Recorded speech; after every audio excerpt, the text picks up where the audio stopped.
All right. Hello, citizens.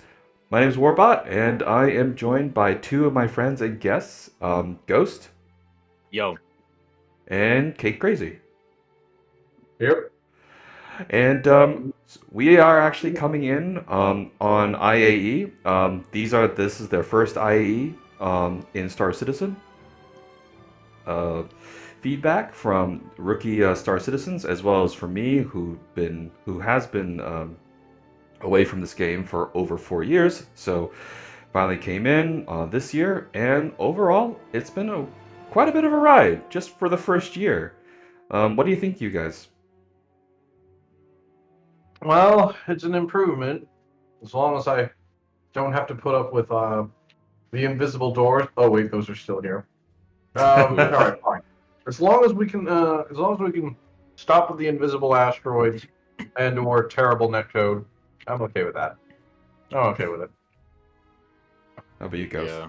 Just I don't know. Hope there's no 30Ks every 30 minutes. Like, that's all I care about. I just want a consistent playthrough, Gotcha. especially if Yeah, there's like 100 people there. yeah. We came in at a very, very interesting time. Yeah, like this year we saw the implementation of persistent ending streaming. That was their sort of like first like big step in trying to get server meshing in. And boy, did that cause a massive like mess. And pretty much it set everything back 3 to 6 months. Experience was bad. The netcode was bad. Content creators were just losing interest, and the whole entire like community was just entering this negative phase. But then everything just started turning around little by little, and then SitCon just sort of like did it, and now we're here at this one of the biggest shopping events for Star Citizen. So, and this is what we're going to be talking about for our first episode for Sea to Stars. And we'll let you. And basically, what Sea to Stars is that this is a sort of like a big podcast of. We're going to be talking mostly about Star Citizen, a few other space-like games, and we're also going to be talking about World of Warships. That's where the sea comes from. Since a lot of us did come from games like World of Warships, War Thunder, and a lot of naval combat games. So, and we're moving up now in life from from warships to starships. So, I think it'll be a lot of fun. And we'll also be and this will be our first big episode. And most of our episodes will be possibly a little shorter, as we mostly just go through what happened in the last 2 weeks or the month. All right. So, all right, let's get started. So the main topic is that like, all right, you guys seen what the expo is? It's IAE. It's basically Star Citizen's biggest like money making event. What do you guys think about this marketing event? In a nutshell, it's probably your best chance to try and buy whatever ship in the universe you want. Hmm? All things considered, it's a great event. I just wish the schedules weren't quite as restrictive, but all things considered, you're looking to try out a variety of new ships with your pals, and you don't feel like shelling out a ton of money at any given point. Everything's free to rent, so long as you can find it on the show floor. And not to mention, it's free fly as well during this event, so new players who haven't spent money can just literally try every ship during this entire like 2 weeks. How about you guys? Yeah, it's very new player friendly. Uh, just wish it was last a little bit longer for the days. Like, what was it? Like how each day it's new manufacturer. Maybe Yep. I personally I wish it was like one more day, just to uh get everybody included, because maybe not everybody gets to play every day. So if like you're looking for, let's say, Crusader, and it's like on a Monday, but you won't be back till Wednesday or Tuesday, and it's like, well, you kind of missed your chance to even see them. I just wish they had one more day for it, just for people with crazy schedules or something. But other than that, it's a pretty good event to be a part of, especially to see all these people coming in, uh, interact with them. just love the work that this game company has been doing. Mm-hmm. Yeah, well, actually, speaking of like missing out, actually, all the ships stay within the pledge store on the website. So as they come out, you basically can take a look at them and read about them and if you want to pick them up for real cash, which we'll definitely go over later, you can. But there is that starting today, actually, during this recording, which is the 25th of November.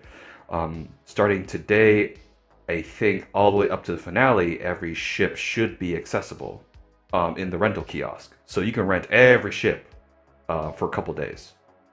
So you definitely have a second chance now to like go through all of them. And the reason why like we are going to go through basically all the manufacturers and get a new player perspective, rookie player perspective, is because you want to see like what's worthwhile to pick up, how we feel about each one of them in each one. We're not going to go through every ship. That'll take forever, but we'll go through each manufacturer and see if there's a worthwhile pickup for them. And then what kind of ship you hope to see go on sale at the finale, and as well as like any new surprises, and then we'll also go through some surprises and concepts that were also announced today. Although to those who've gone through the leaks, I'm sure it's not much of a surprise. And we'll also be reacting to the new concept ship that just got announced just yesterday, I believe. Okay then. So as first year players, I know like Cake, you've been jumping in and out almost every week, and Ghost, you hop in every now and then. Compared to other games, how has Star Citizen compared, to like games like World of Warships and other MMOs?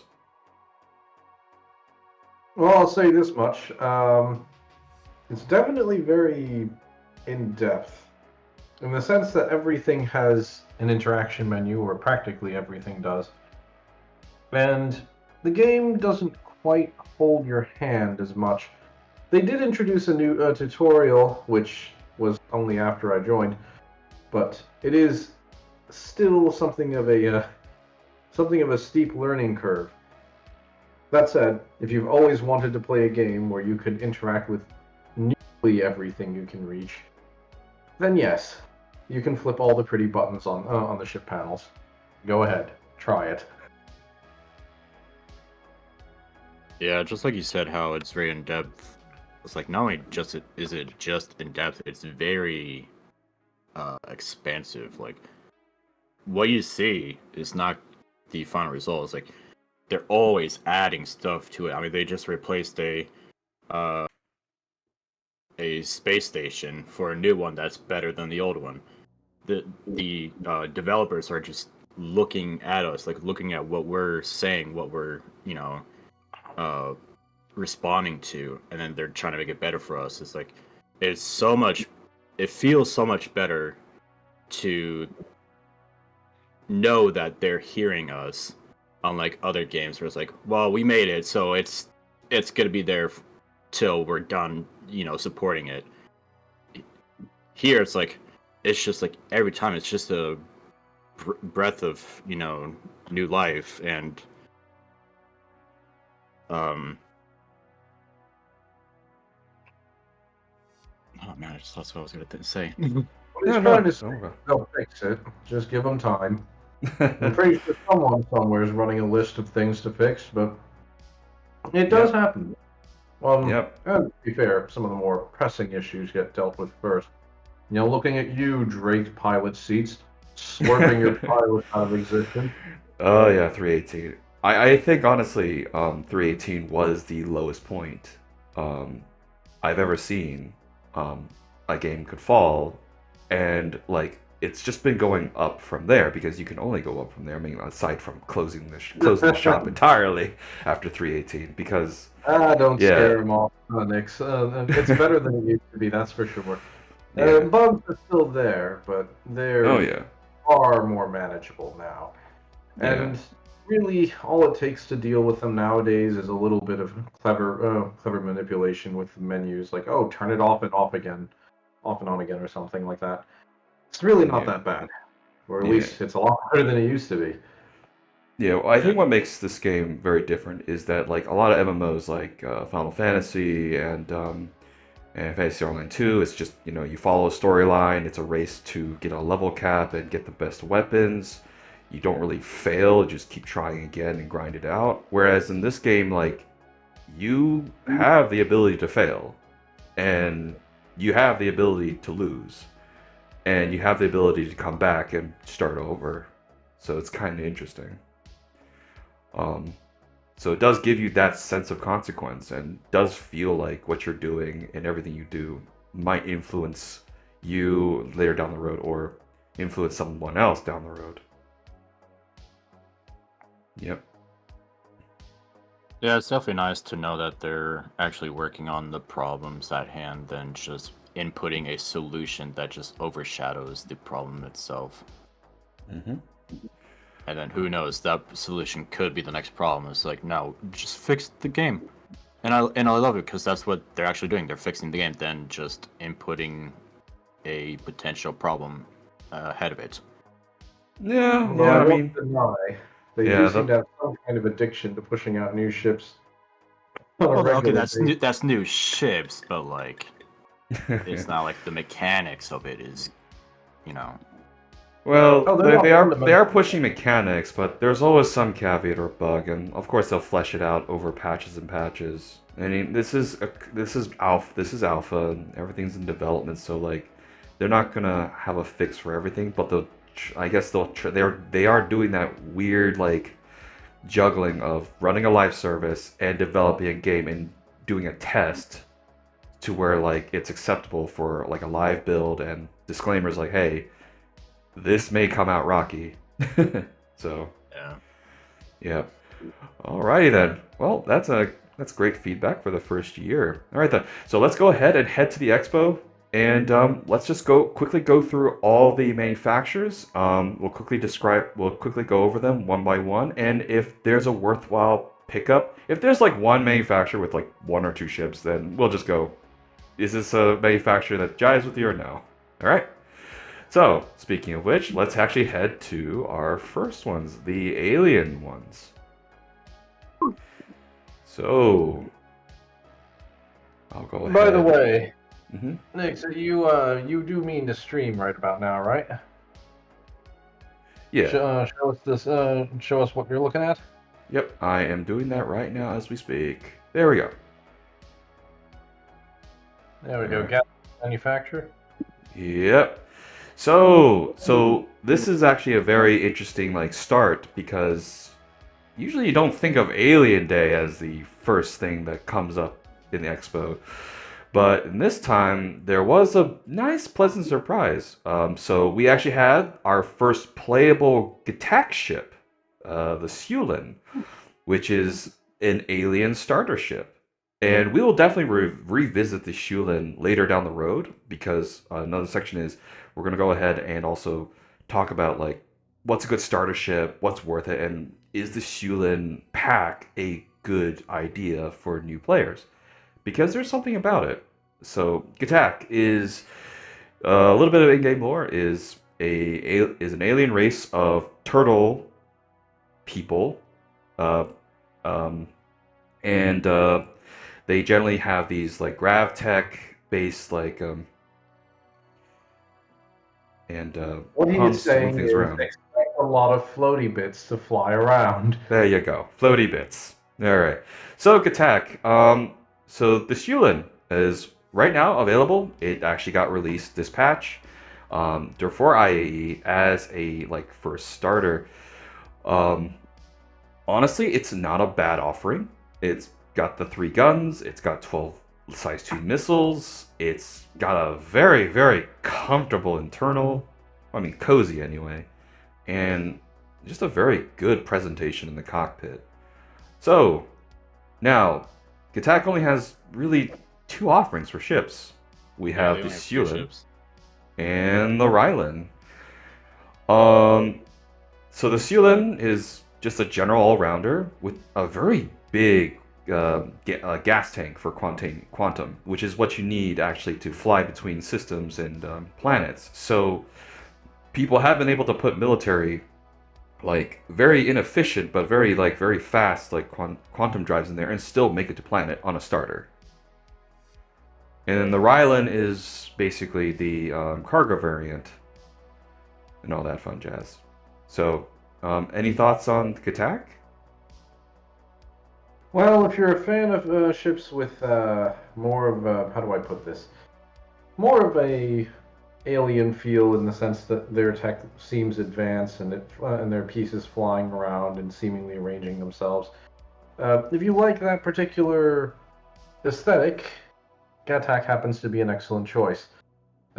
Unfortunately, I'm sorry to say there's really only two of them, and only one of them is actually flyable right now. The Raylin, as far as I know, is not. But it's a great place to start. It flies well enough, and if you're a fan of strange and weird, wacky-looking ships, it's one of them. It's a good place to start. Mm-hmm. Yeah, definitely be able to do some combat, but you do have a very big profile, so just dodge. All right, moving on. Iopoa. So Iopoa is also a Xi'an based manufacturer. So they had go where a lot of their grav tech is in their circular engines, allows them to move in almost any direction in just as fast and relatively a very circular flower look. Now a lot of these vehicles and ships are in game, and the Sintaki Eye, which is the new one that they've been teasing for over a year now, and some people are getting a little annoyed, is finally coming out next patch. So they are very elegant. They are very pretty. I mean, JPEGs don't really speak about it, but what are your thoughts? My thoughts are, looks like thin, sleek designs with a lot of rotating engines. Well, I suppose it's true that that there are engines that rotate from other manufacturers, but these are ones that display them pretty prominently.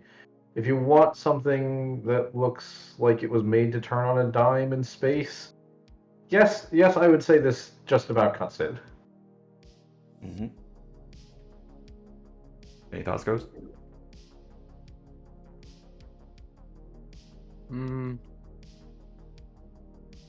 Yeah, just I think this manufacturer is mainly going to be the agile manufacturer. I don't think they'll go for anything heavy, so it'll be nice to see what they do with the light craft, because what they're offering so far looks to be very promising. Mm-hmm. All right, now Banu. Banu are a different group of alien races, and the fun part is that they look like blue Groots, like blue tree people. So, and a lot of people do like their designs, but again, we don't have a whole lot of alien ships. We only have two, the Banu Defender and the Banu Merchantman, which got put on the back burner for a while because some of the staff left, and it was left unfinished, unfortunately. Yeah, but I have heard, and I'll make this quick actually. With Banu though, a lot of people love the design of the Banu stuff. They find them very elegant, very, at the same time exotic, and also just the ship, the Banu Merchantman especially, doubles up as almost like a capital warship in addition to a merchant bazaar ship to do trading. And the Banu Defender is one of those rare, weird ships where it's 2 pilot seats and a decent internal, and also relatively good offering for firepower. Any thoughts for the Banu stuff? Can't say I've flown the Defender before. This thing looks like what? light to medium size, It's a light rounded. fighter. I see someone's designs really like rounded edges and moving bits, but I think this one from the Defender, as far as I've heard, is a perfectly competent light fighter. As for the Merchantman, this one has been stuck in development hell, from what I've heard. Something about the staff making unexpected departures. So Yeah. that's going to be a distant thing off in the future. It looks like some kind of capital ship right now, but we'll see what they make of it. hmm It's definitely a great ship to have, especially if you're in a very big org, or maybe even a medium org that does deals with other orgs. It looks very nice. I think this is definitely going to be one of the ships that I would go after if it were to come out. hmm All right. Well, that $650 price tag does scare a few people, though. But with that price tag, also does tend to go up when ships come out, and we'll go over that a little bit. And lastly, of course, Asperia. So Asperia is kind of interesting. What they are is that they make they replicate some of the Vandal ships, like the Blade, the Glaive, and the Scythe. But they also do Tavaran ships, which are like bird people, and then the Vandals are like, and if anyone's seen the Squadron 42 guys, they're like space walking sharks. They just want to bite you. um, Overall, though, like if I were to pick a alien like ship manufacturer, I would probably go with these because the Talon is one of my favorites. In terms of light fighters, as well as just overall design, the way the wings like fold out, almost like very bird-like, and all that. But any thoughts for Asperia? It's Well, definitely. Oh, go ahead. no, you first. It's definitely a crazy uh company, but these ships they're making, it's just looks so cool at the same time. The one that captures my eyes the most has got to be the Prowler, the drop ship. It just looks like a metal bird coming right at you, but when it comes down to the ground and drops the people, it just makes you do like a second look. It's like, is that really happening? Are they really gonna attack us on the ground as well, including these ships coming at us? It's like, man, I gotta really step it up. And then the other ship that's got my eye is the Talon Strike. Just by the pick alone, just imagine you see that, and then you multiply it by like 20. You're definitely gonna have a hard time when these come right at you because they got a lot of stuff aiming right at your face, and you're gonna say, "God help me." Yeah, the Shrike does carry what, 22 missiles on a light Yeah, if I fighter. remember correctly, the Shrike is the missile variant of the Mhm. Talon light fighter. Yep. These ships, how do I put this? You won't expect necessarily that they stick to one theme like other manufacturers. You'll notice they tend to branch off into, depending on what the theme of their mimic is, relative to what their original designs were. Then yeah, you can expect them to not necessarily stay too consistent. But overall, I'm told that these are very good ships. The only thing about them is that they are a bit pricey for Yep. their role in particular. That applies to both what their real values are on screen. They're not cheap. Like a 275 for a light fighter is definitely a lot more than you're paying for a comparable light fighter from another manufacturer. And that holds true very much in game as well. These two are essentially luxury or exotic picks that you can have for their roles. Talon's a little bit more reasonable, at least. hmm Yeah, actually, yeah, and you are right. All the alien ships actually have something what like a lot of people call the alien tax, like an alien We can import call it the tax. import tax. Yeah. Yeah, that sort of like that niche market like of like in-lore humans with like, hey, you want to buy an alien ship? Yeah, here you go. Pay a little extra for it. And the aliens are making extra dough off of us. In this case, CIG. Um, Yeah. yep.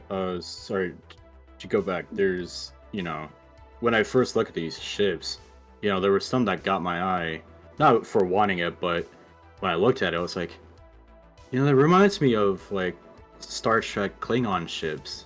It's like to those who like Star Trek, this may be the manufacturer to look at because it really makes you think that there are Klingon ships here. So maybe there could be other alien races that they like to copy.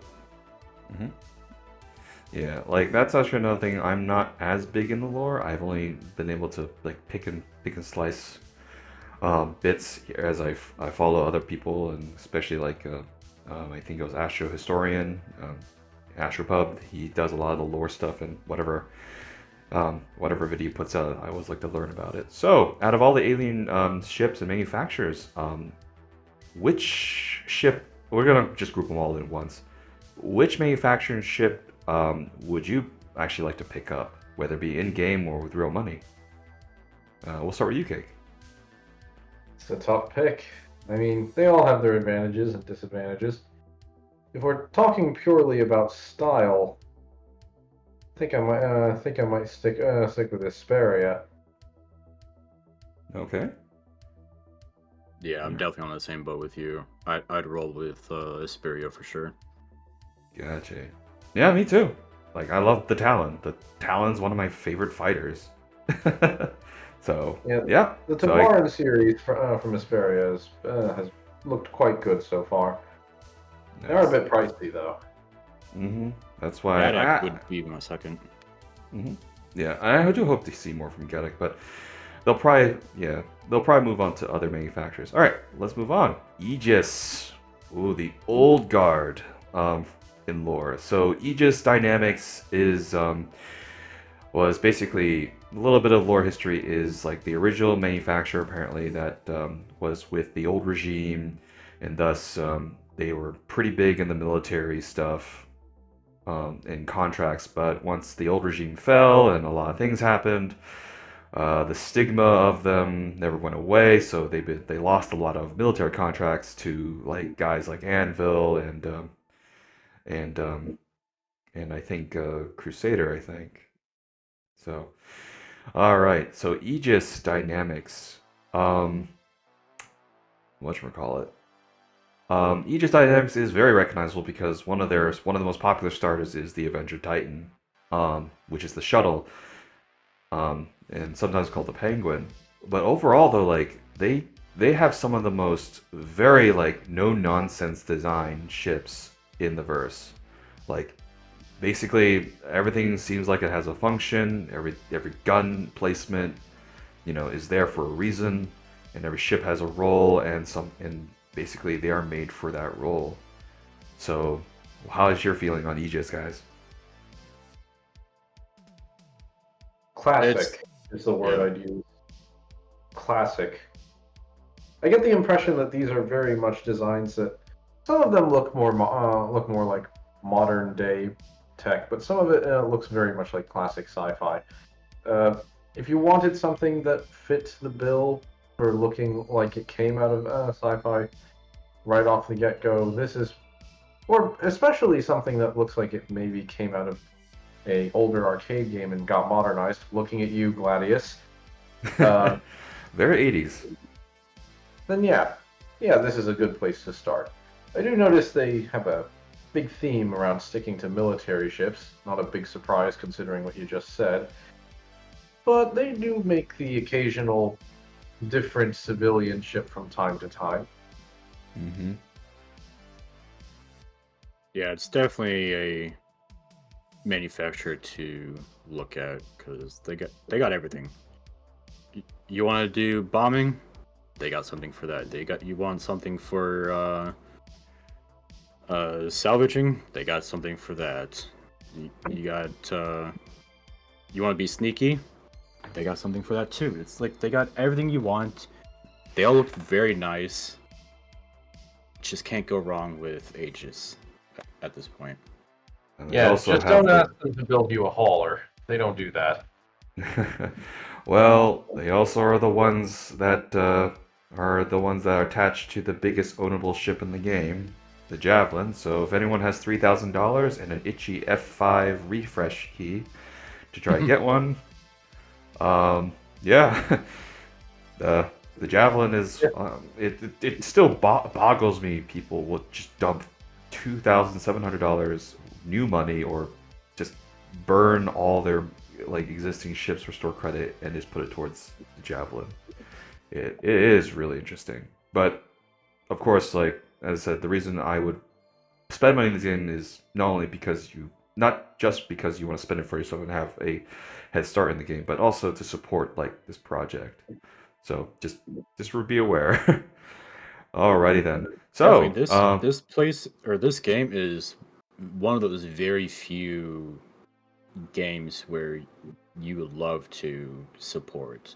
There's not that many nowadays, and you can easily tell who who cherishes the game they're making and those who don't. It's quite night and day, and you can tell this game loves this game, and they'll do anything to literally reach the stars with, you know.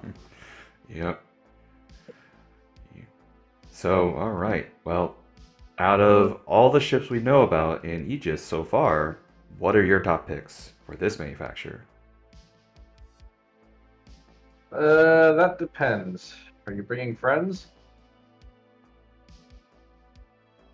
Either one. You can have two top picks. We can also have a low pick too if you have one that tells people like, do not touch. All right.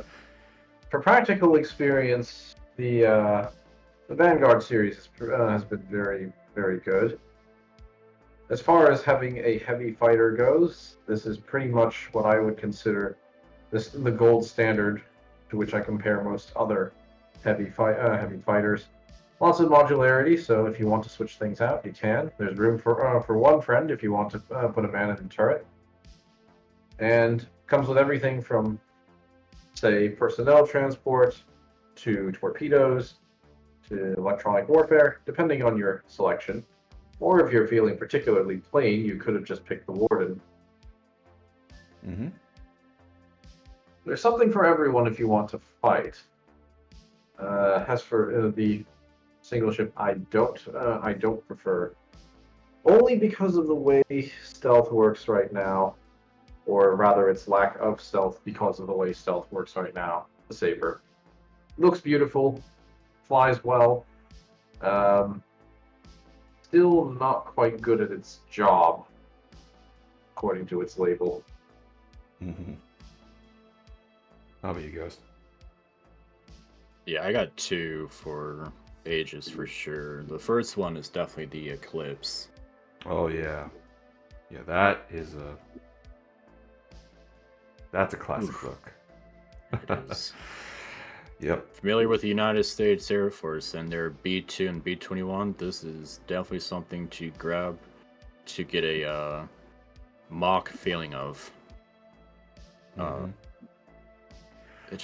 It's so slick, so stealth. I hope that they really work on the stealth capabilities, because with this, you'll never see it. Actually, funny enough, this is actually one of the few ships stealth is sort of working for it. I was actually in an Eclipse and was able to fly within 4 kilometers before someone could detect me. And in fact, when I fired the torpedo, people detected the torpedo before they detected me. Wow. All right. Well, Yeah. yeah. So this is definitely the ship to have then if you love to, basically Assassin's Creed them from behind. Yep. You said you had a second one? No, it's a stealth bomber. Yeah. Just don't get caught. Oh yeah. Very big cross section when hit him from above. That's true. And what was your second Be pick? mindful. My second pick would be the Retaliator bomber variant. But it is best, like you have said to me, to go for the Retaliator and to put the bomber modules on there just to save on the money. But I would go for the bomber version of the Retaliator. Yeah, and actually a fun fact, guys. The Retaliator right now, as it is, if you do buy a Retaliator with real money, you get a lot for that.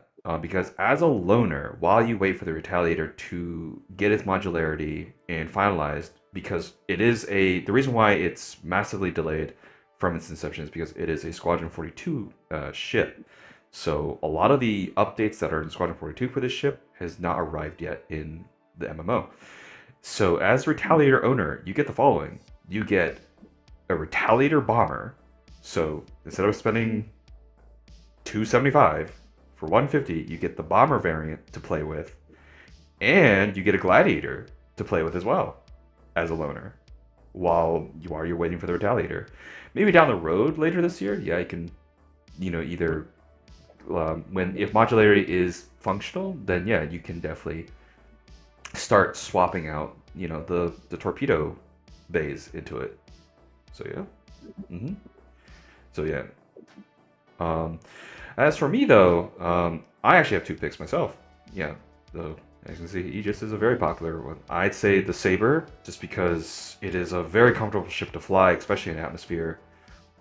It can fight, and when stealth does start to get fleshed out and components start to be finalized on it, I do hope to finally take this out again. And Cake already said all the thing. And then the last one, actually, funny enough, is the Vulcan. Something I like to do is I like to be roadside assistance sometimes. I would love to be that guy that comes in on this thing and say, hey, you need a hand? I can fix you up right here and now, and you'll be on your way. The problem with the Vulcan, and also not a problem, but one of the cool things, also looks like a really cool ship. Funny enough, actually, a little bit of history from what I was told, the Vulcan was originally supposed to be an anvil ship, but as the designers were designing it, they were like, this looks more like an Aegis ship. So that is interesting. Yeah, and kind of got swapped over. We probably won't see the Vulcan for a while because it does use drones to repair ships remotely, and they said they're trying not to release ships without their gameplay. So drones right now, not a thing. All right, let's move on quickly. All right, sorry, to go back to the Vulcan, Mm-hmm. It's very nice because one of its capabilities is to rearm. So, for the ships that don't have much ammo and you're out in the middle of nowhere, but you're still in a dogfight, it is very nice to have this thing with you, just outside of the area of operations. Because you get next to that guy, he rearms you, you go back in the fight, you finish them off. It's such, a nice time saver to have. And also, we just got a reveal, sort of. Apparently, right now, we now can repair soft death ships, sort of. You can get into the cockpits and initiate it and reload and all that. But right now, it looks like it's not working, or it's not finished. So, but yeah, I want to see that happen. Except in the middle of space, you're floating, you can't need help, and just rearm. So, all right, let's move on. All right, then. Let's move on quickly. Crusader. Now, this is actually a manufacturer that is actually very popular amongst us, if I remember correctly. We'll also pair that up with the Tumbril stuff too. So, Crusader ships. So, a little bit of lore history on this one, and this is stuff I've picked up as well. So, apparently, Crusader is the CEO was an activist. He's a humanitarian, and his whole entire thing is that his entire family was killed, ironically, by Mezer's bombs, and he wanted to be a humanitarian and all that fun jazz. but we're not too sure what's going on, why Crusader's getting more and more bombing ships when the actual CEO is very against it. But majority of Crusader ships, well, I'm not gonna say majority, a good half of them right now are very civilian oriented or meant for carrying cargo.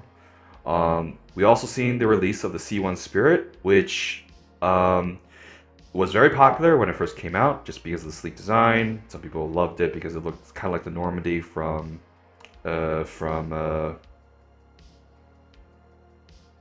what is that game? Mass Effect. Mass Effect. There we go. You're welcome. Thank you.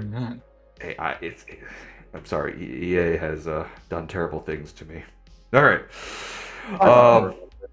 Yeah.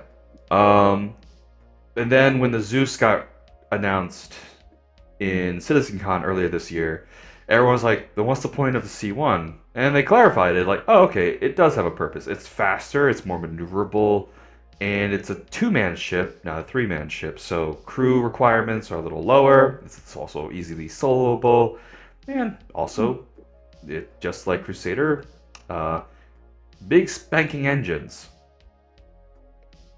on everything. Yeah. So, what are you guys' thoughts on Crusader? You know, aside from the fact that they seem to have a real love for sleek designs, I will say that, to be fair, the designs are there for a good reason. I think these are probably the ships I've flown with the best acceleration or top speed for their size, as far as going forward, anyway. And if you wanted the premier transportation ship with internal bays, then by all means, the C2 is your defining option for that. I mean, they can roll out tanks, they can roll out large air defense vehicles, what have you, or you could, just stuff it full of cargo.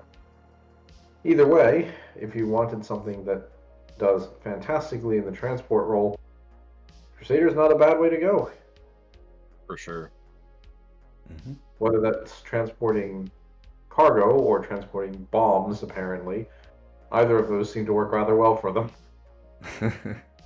And they just like to be a reliable delivery service. Mm-hmm. And what about the Ares? Strapping absurdly large guns to absurdly small frames. Looking at these Ares models, just a word of warning: the Ares do not get the same acceleration as their other cousins. That is to say, they aren't quite as fast for their size as you'd expect from a Crusader model. Mm-hmm. Yeah. Alrighty then. We'll go quickly look at Tumbril, and then we'll go through our top picks. So Tumbril is all land-based vehicles, and they also released a new vehicle lineup this year as well. Storm and Storm AA, which are light scout assault vehicles, as well as light anti-air vehicles, which has 80 missiles. Lots of missiles. And they fire 8 at a time. United States coming. Yep. So, we've already went through Crusader and Tumbril in a previous video. Check that out on our YouTube channel at Warbotniks. And you can also we go through them in a little bit more detail. But overall, though, like the new additions, the Storm and the Storm AA, they are a lot of fun. But as I mentioned before, their suspensions and treads are still very rigid, so it's definitely not done. So out of Crusader and Tumbril, though, like, what are your top picks for this set of manufacturers? For the person who doesn't know what they want to do, the C1 is a pretty compelling choice. For the person who does know what they want to do and it involves explosions, may I interest you in the A2? It's a very, very large bomber. It still does carry cargo, don't get me wrong. It just also has a habit of dropping what are essentially Moabs from its back door. What about you, Ghost? Yeah, I'm definitely a fan of the A series. The A1s and A2s. Personally, I would go after the A1. Though my only negative point to the A1 is it is hard to do a bombing run. My only suggestion to that is for them to add a bomber's view, like on the screen, while you are trying to do your bomber's run. But other than that, I think this is a very nice ship. The acceleration to go max speed is very nice. E1 is nice. You got that luxury passenger ship, the sister to the A1. So if you want to quickly get your friends out of danger that were stranded, it's nice to have that, and they get to enjoy the scenery luxuriously. Yep. And to go into the Tumbrel, I will have to pick the Ranger TR motorcycle. It is so nice to have for the land combat side of the game. You got a mission to do. Let's say if you're doing a milsim, you got a mission to do. I think this would be very nice for those who like to be on their own, the lone wolf. It'll be nice to it'll be nice to have this because you're on your own. You're very skinny in a vehicle, so it's nice to maneuver around things, especially if you're like in a forest. You can easily get through on like a tank. And you got 2 turrets, one on each side, to help you mow people down that are currently in your way from your objective. And just the design is so nice. You can't go wrong with these motorcycles. Mm-hmm. Yeah. Actually, I'm in almost the same category as you, Ghost. Yeah, the Ranger TR is on one of my top picks, even though it's not out. I can already tell, like, I just want one. Yeah. Yeah, and that does break my personal rule. Do not buy land vehicles with real money because they're very cheap in game. But at the same time, like, it just looks great. It's just one of those that you Yeah. don't mind breaking the rules a bit. Yeah, and then my other pick would be the E1 and C1. Just overall, the profile is amazing. They're sleek. The C1 actually is more durable than the Drake Cutlass, funny enough, in several aspects, and we can go over that with our Marti Crew ships. All right, moving on. All right, we're going to speed this up a little bit, okay? All right, Origin Jump Works. Mercedes-Benz, the freaking Aston Martin of the verse. Luxury ships. Yeah. It is it is tailored to a very certain section of the player base. Basically, these are all luxury ships.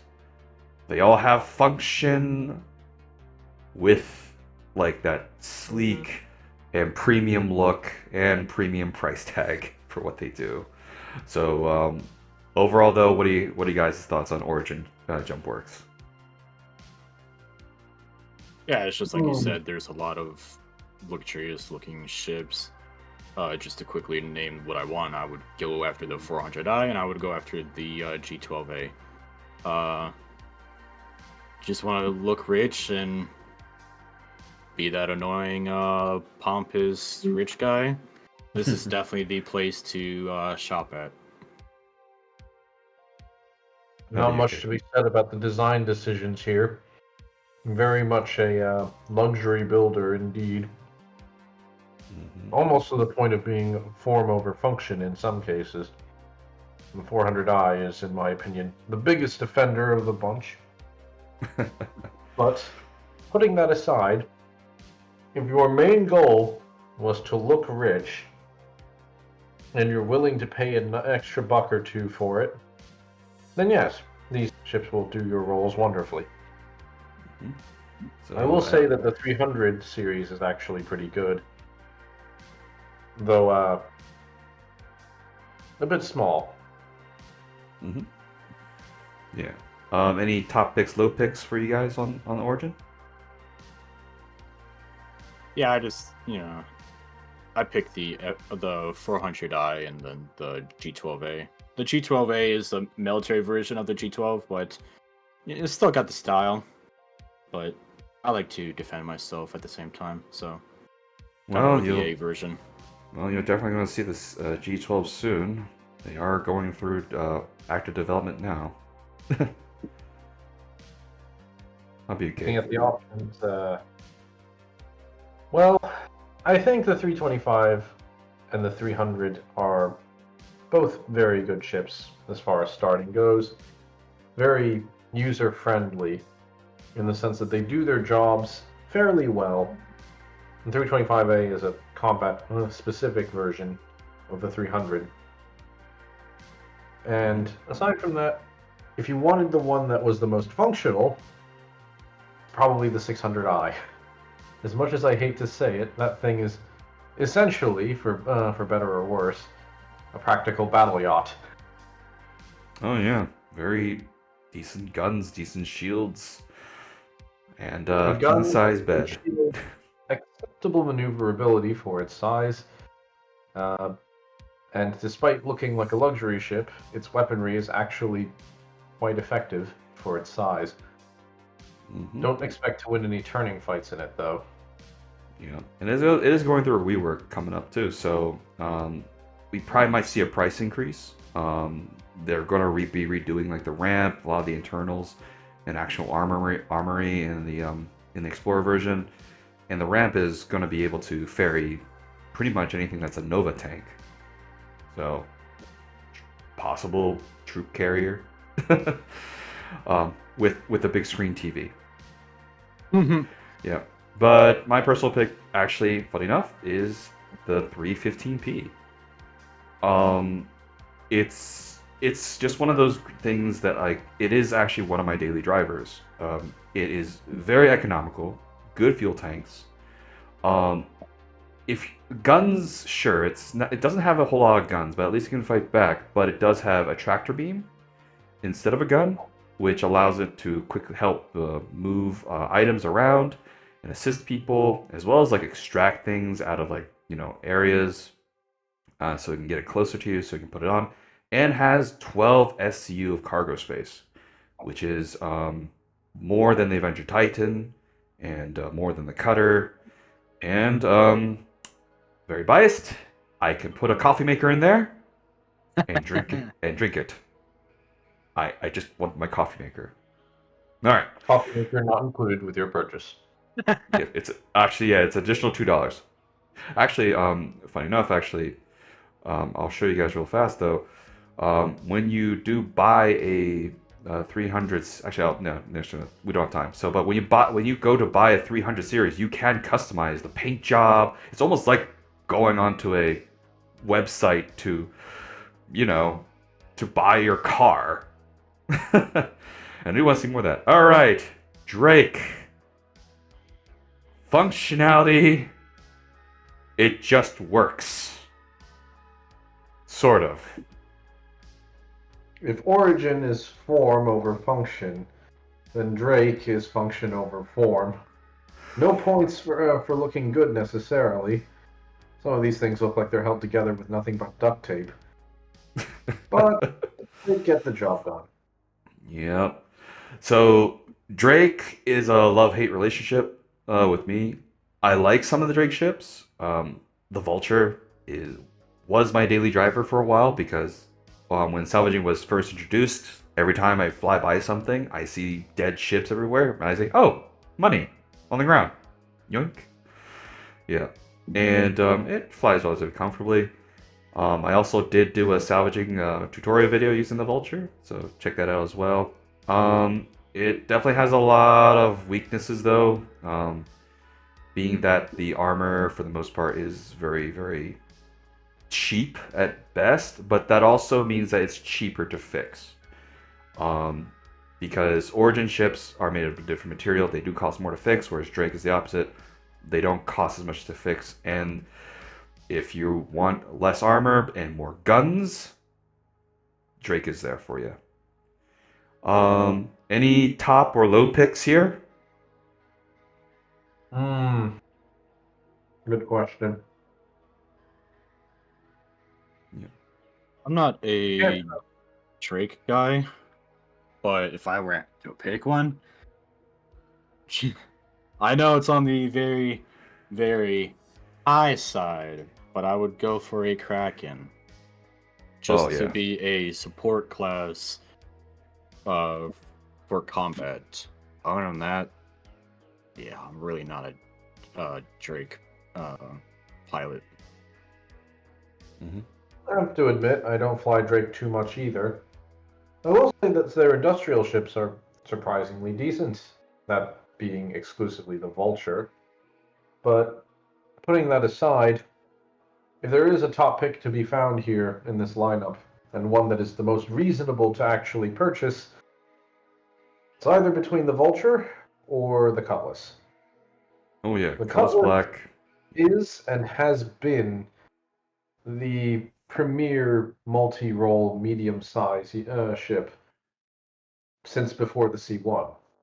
It's been that way for a long time, and as far as I know, it's going to stay that way for a while longer. I think the C1 gives it some competition, but I still think the Cutlass remains a popular choice for good reason. Yeah. For me, yeah, the Vulture is probably my top pick. The one ship I do tell people to do not buy is the Cutlass Steel. It's a worse Cutlass Black.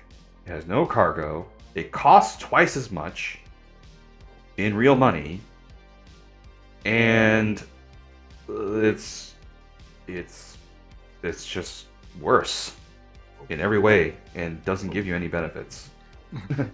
Calm down, dude. Yeah, just I don't recommend it. If I had a second pick though, funny enough, I do like the Cutlass Blue. Not just because not because it's like also like very well gunned, it's faster, but the canopy is different from all the other Cutlasses. You can see everything. It's got a clear canopy, and I don't understand why I cannot swap that canopy out for to the other like Cutlasses. Like, it's just such a nice view. All right, moving on. Argo and other smaller minor like brands. So this includes Argo, Consolidated Outlanders, Grey Cat, and Kruger. We'll just group this all together. So Argo, they're very heavily industrial-like ships. We got the classic like orange and yellow, like almost like our real-life counterparts. It's there for industry because it's very noticeably orange and black. Consolidated Outlanders, which I like to make fun of a little bit. They are like I want to say the Elon Musk brand, because they the guy basically like doesn't have like the CEO reminds me of Elon Musk, but the ships don't have a proper like streamlined design. Whatchamacallit? Design language. Yeah, but we also haven't seen as many of them, so maybe. Because we have a Nomad that happens to have GravTech, and then we have the Mustangs, and then the quad hover bike is meh, and, the one big thing that a lot of people really want, now that base building is going to be a thing, Pioneer is the biggest base builder ship in the game, and that sold like hotcakes on that day. Grey Cat, also another. Yeah, no, they sold cake. Also, Grey Cat is also like smaller land vehicles for industry work, like a little bit of mining, a little bit of like traversing, and then Kruger, which honestly I am kind of baffled. They only have They just built two very sleek snub ships. I honestly wish I could see more from them. I want to see more from Kruger because this is a design language I can get behind as well. So, what do you guys think out of the four? I'm assuming we're only picking one. You can pick one or two. I will say that Argo has been. I mean, Argo is a ship manufacturer I've played before. Like, I thought the Mole was by far an excellent mining ship. Although, from what I understand, there's a certain newcomer that might be taking over its role soon. And we will go over that later today. All right. Yeah. How about you, Ghost? Mole's been an excellent pick. Mhm. Assuming you have Sure. a few friends. Yeah, I would just pick the Pioneer. Just to help out with the building.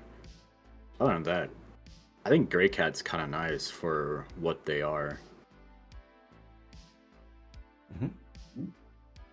Pretty much it. Yeah. Not a lot of stuff from the four, but they each have their own thing. It's nice. It's not too flashy, but you know, it works, and that's the best part. All right. Well, my pick actually is the SRV, believe it or not, because it's actually a lot of fun towing ships, and actually just got introduced in this year's IAE, so you guys can try it out, have some fun, grabbing ships and tossing them around. All right, let's move on. Anvil. All right, the new military like court here, and so Anvil ships, very, very old manufacturer in terms of game-wise in our life. Because the first ever ship that was revealed for Star Citizen was the Hornet. So technically, meta sense, Anvil is the oldest manufacturer and the first. They are primarily military, but they also have exploration, medical bay, medics, drop ships, you name it. They have a lot of offerings for like just taking on different fighting roles, and they just recently allowed people to get their hands on the F-8C Lightning, which happens to be on sale again. Wait, what? Not so fast. Not so fast there, mister. Okay, Go well, it's back not. for a second. Read that top label. Event ready, flight ready, event badge required. Oh, well, I didn't know that. Okay. And It's website to read. and website crashed again. What the heck?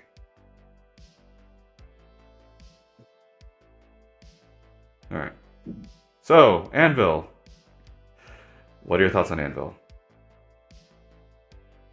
Well, if there's a manufacturer that is as near to modern day designs for technologies in this game, and it's military based, yeah, I'd say it's probably Anvil. For sure. Mm-hmm. Any picks or high picks on this one? For good picks, do you want me to say the one the one that everyone recommends, as far as the Sweaty Duelist, or the one that everyone, or the one that I personally would like to use? Sure. For the so-called Sweaty Duelist, there can be none other than the Arrow. As far as having guns, yes, they're small. Yes, there are quite a few of them. But this thing's as fast as they get. It's very maneuverable. Just don't get hit. All right. How about you, Ghost? Yeah, I got two. I'd pick the Crucible, and I'd pick the Liberator. The Crucible is very nice. Get a dedicated repair ship out of it. I think it's something that there needs to be more of, and I know there are, or there will be. So I just like that this will be the Anvil's first dedicated repair ship. Now, Liberator, it just reminds me of, like, you know, the real life landing ships. I think it's something kind of cool to reenact with. Mm-hmm. Yeah. Yeah. Personally, funny enough, actually, my personal pick actually would be the Hawk. As people say, it's not the greatest light fighter. It's one of those ships where, like, it's got that cool feeling. The wings fold around. It's got a lot of guns, and it is a bounty hunting ship, so it is kind of funny that you can stuff somebody into a capsule back there and deliver them. Yeah, and then of course, yes, F8C Lightning.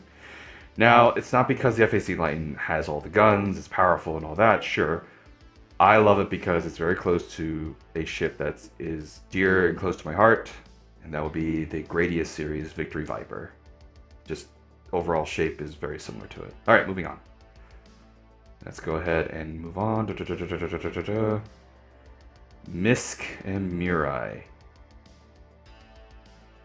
So Misk is mainly heavy industrial ships, cargo hauling, and a lot of civilian stuff. Exploration, mining, and you name it. They have some combat, but if anything, it's mostly combat support or, you know, non-existent here and there.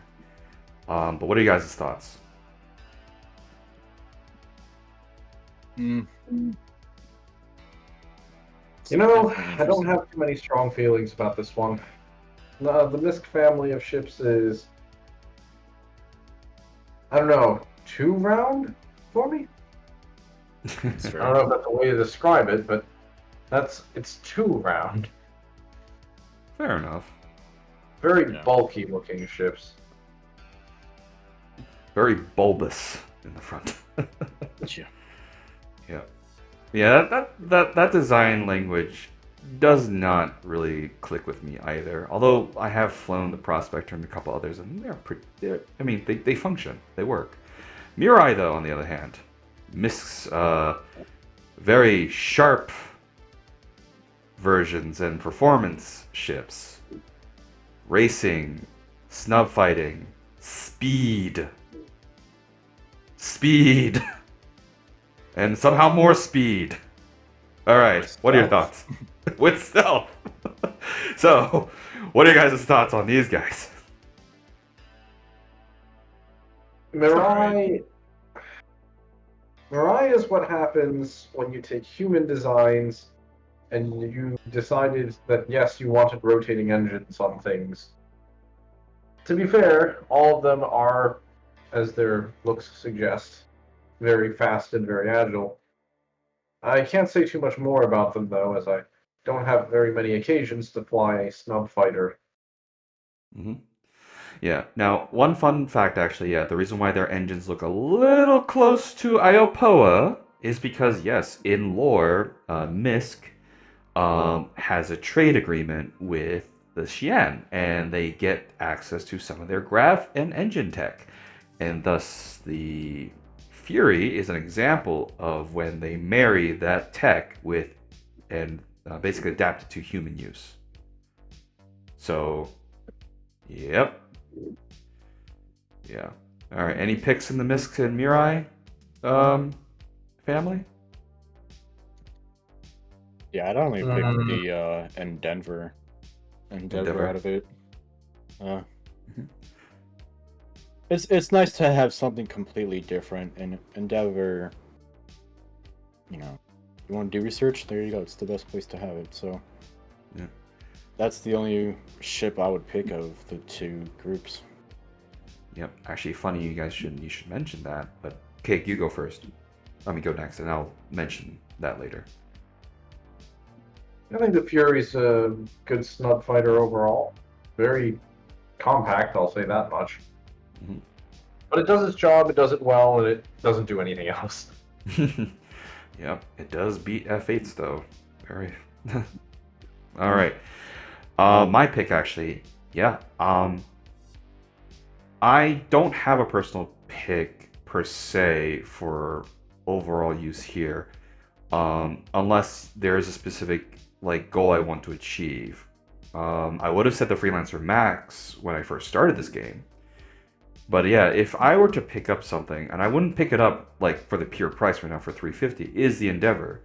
Now the reason being is because the Endeavor, that price has not changed since the inception, or changed very little. So, and given how the scale, since the Endeavor came out, given the scale of the game, if you were to buy the Endeavor now, or at least have an upgrade from it, because Star Citizen does have an upgrade system, so a lot of people, what would they do is they'll buy an upgrade from the Starfarer Gemini to the Endeavor.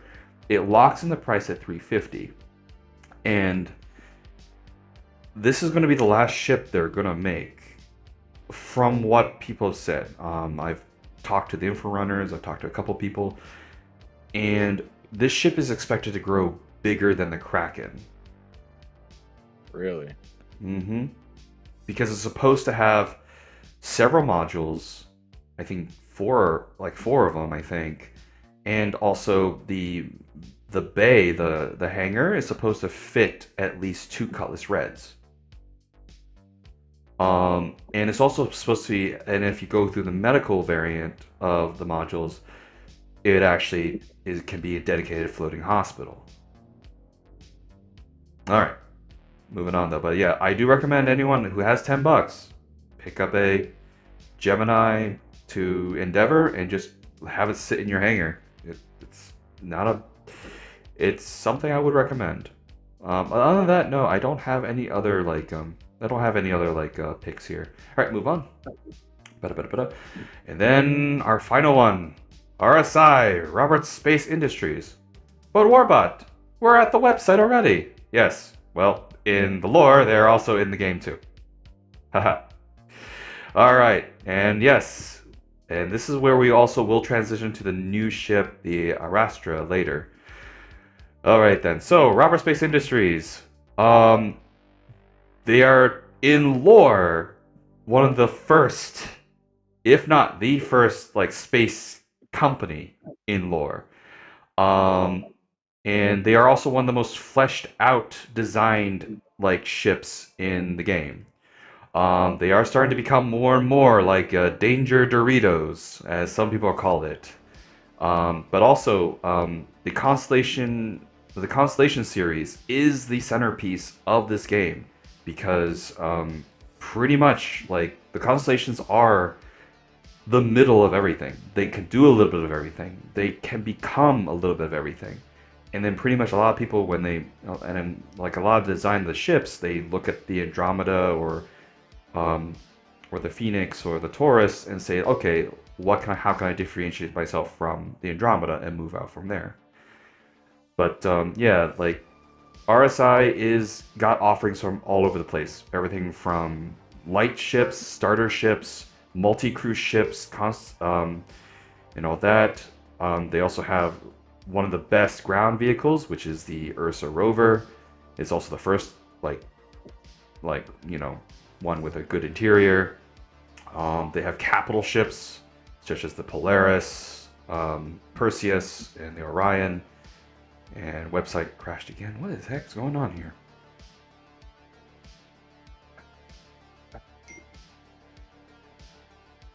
But yeah. So, and now they have a mining ship, which actually is because, last year apparently they voted and they wanted an RSI mining ship. All right, any thoughts from you guys? No, it's a very wide and variable lineup of ships to choose from. If you're looking for your first multi-cruise ship and you're not sure whether you're carrying things or fighting things or both, the Andromeda is very much a highly recommended choice. It carries enough missiles for someone in the co-pilot seat to spam them for as long as most fights will last. It has enough firepower to deal considerable damage to just about anything you're fighting, although it's not very maneuverable, so make sure you keep that in mind. There are two turret seats for your convenience, so if you brought more friends, you can staff those too. And if one of your friends is particularly adventurous, they can hop into a snub fighter in the back, which can launch from the rear and start attacking people that way. There are plenty of seats for people to go fighting in this ship. If you want a little practice coordinating, this is a good pick. And it even brings enough room in the back to carry some of your loot back with you, should you decide to do so. Mm-hmm. So that would be like one of your top picks, Cake, as well? In case you can't tell by the entire description I just said, yes! Okay. Ghost, how about you? Yeah, my picks would be the Apollo Medevac. Nice to have. Having one of those hanging around.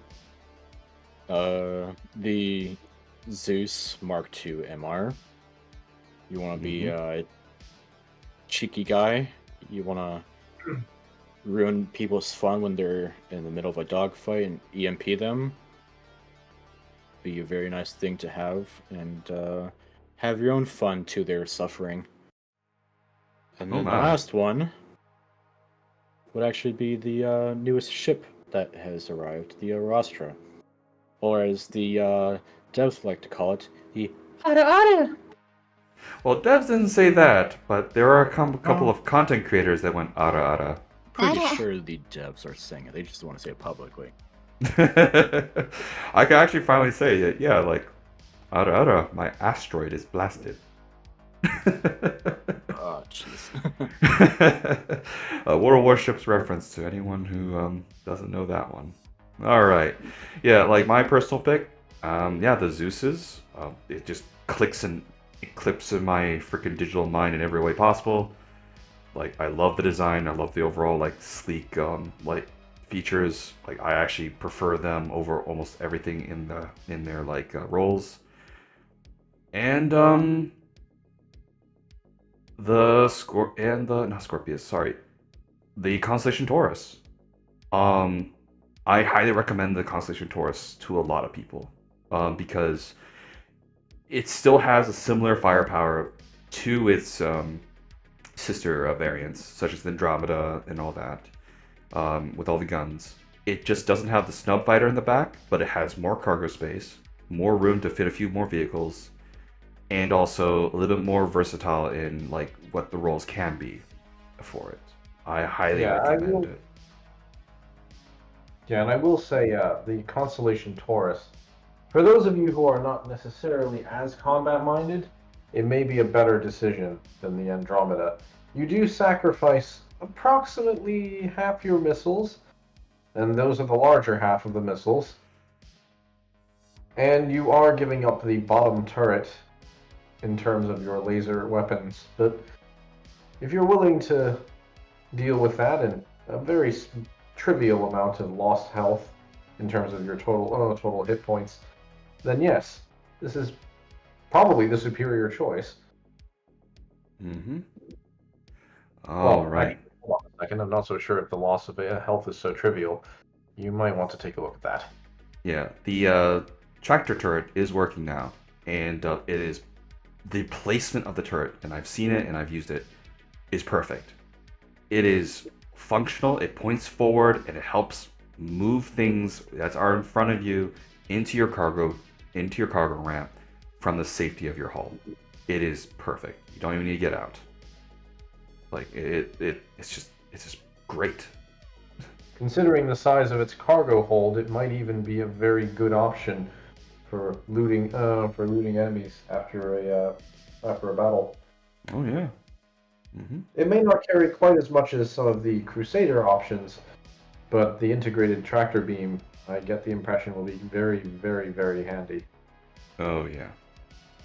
And it's actually not its final form because it's still, I think it's acting as a size 2, even though it has 2 size 2, so we might see it become more powerful. All right, well, that's actually all the manufacturers on the list. So let's quickly move on to our last topic, We only have 10 more minutes for this recording, and then we will, and then I will also link you the videos to the Arrastra and World of Warships stuff as well. So the next part is what would you recommend to new players? So we'll start with the starter pack actually, because that is actually something I want to talk about. Whoops. Oh no, we're lost. All right. So, for new players who want to buy into the game, what would you recommend to them for a ship that is under $80? Well, before we go any further on that topic, let's see what's up for sale before we make any recommendations. Well, that's about all of them, and it's not loading. There we go. I don't know, something's up here. All right, so now the thing is though, like I do want to talk about the Sulin a little bit before we start. The Sulin is the new starter alien ship. Right now, if you're watching this during IAE before December 4th, you can get this ship. I highly recommend it, even if you don't like the Sulin as a ship. It is one of those rare opportunities where you get a starter game, access to the game, a very unique starter ship, as well as lifetime insurance. So, given that this game allows you to upgrade your ship to another one, so the Sulin is worth $70. So basically, for $2.25 more, you get lifetime insurance, a skin for it, and access to the game. That's a fair deal. In relationship to all the other in relationship to all the other offerings.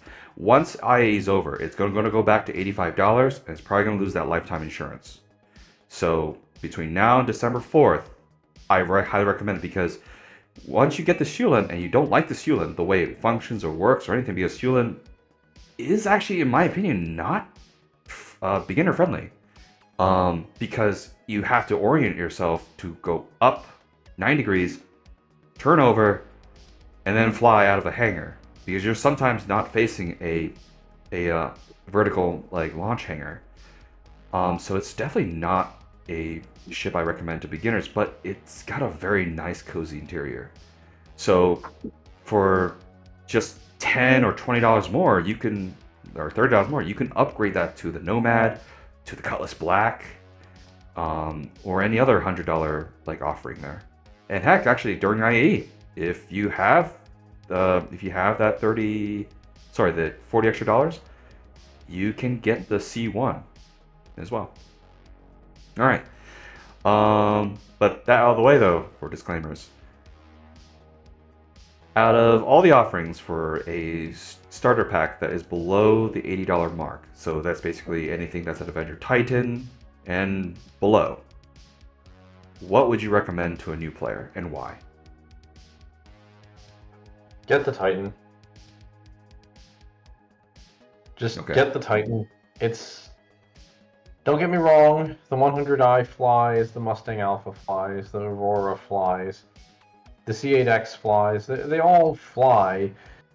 The problem is that when I think of these other options, you start with near zero or near zero cargo space, very poor weaponry, very poor survivability.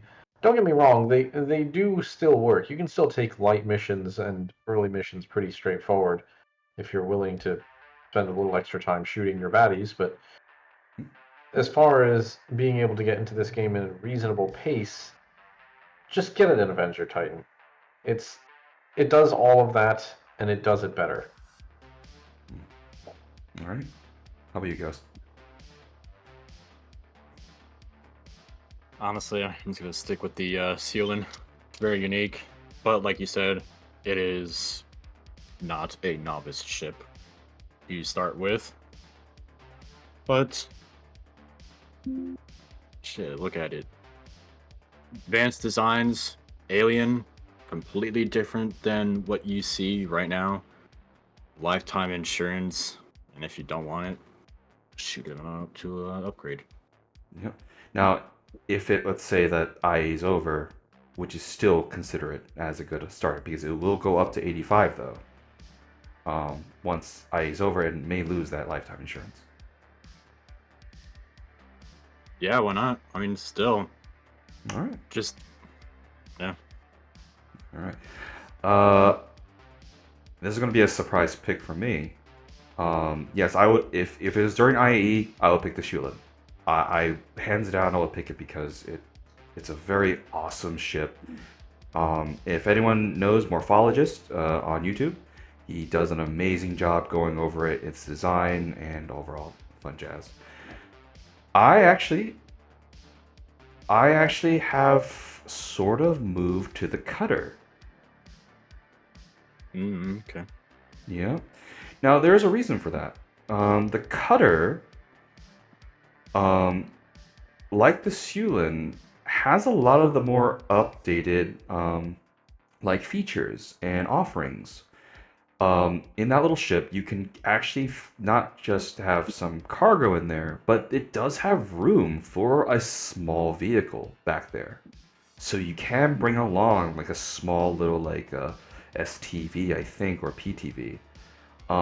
And also it's got a small rack and a large rack, so you can put like a regular weapon, a railgun or rocket launcher in there. It's got a kitchenette, and it's got a bathroom.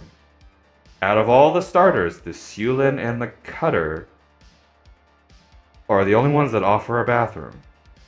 And it does offer a bed too. So it definitely doesn't fight. Oh, it also has, just like the Sulin as well, has a very good quantum tank.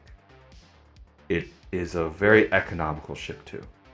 I generally do not pick Drake ships very often, but if I were to pick one, I would pick the Cutter. But right as of right now, if it was IAE, get the Sulin. Alright. Now, what about ships? Let's just say that this is a beginner that wants to move on to their next ship, whether it be in-game or upgrade to their next ship that's below the $200 mark. Or they want to go in there like, wallets ablazed, and they have friends and they want to start multi-crewing. Which ship below the 190 mark? Actually, yeah, which ship below the 190 mark would you upgrade? Now, it doesn't have to be a starter package. It could be any of the medium ships that we went over today. Yep. Anything at all. Correct. So this is assuming they've upgraded it, or they bought they're buying the ship in game, or they're buying it outright in the shop. Under 190. Mm-hmm. Decisions. If you're multi-crewing, I'd honestly consider the Cutlass. The Cutlass Black remains an excellent choice. Very It's agreeable. fast. It's fast. It's well armed. It has room for cargo, including some smaller vehicles, admittedly. It has doors that make access easy. It has a turret so that your friend does not get bored. And it does just about everything in a respectable amount of time. It doesn't mine or salvage, but it's a great multi-purpose ship. If you want one thing that does as much as possible in that price range, I don't think you'll find too much competition, at least one where you will have an extra seat, save for maybe the MISC Freelancer. I'm going to have to say the RSI website is falling apart. I agree. It's not working. All right, so... Oh, there we go. The Phoenix is back.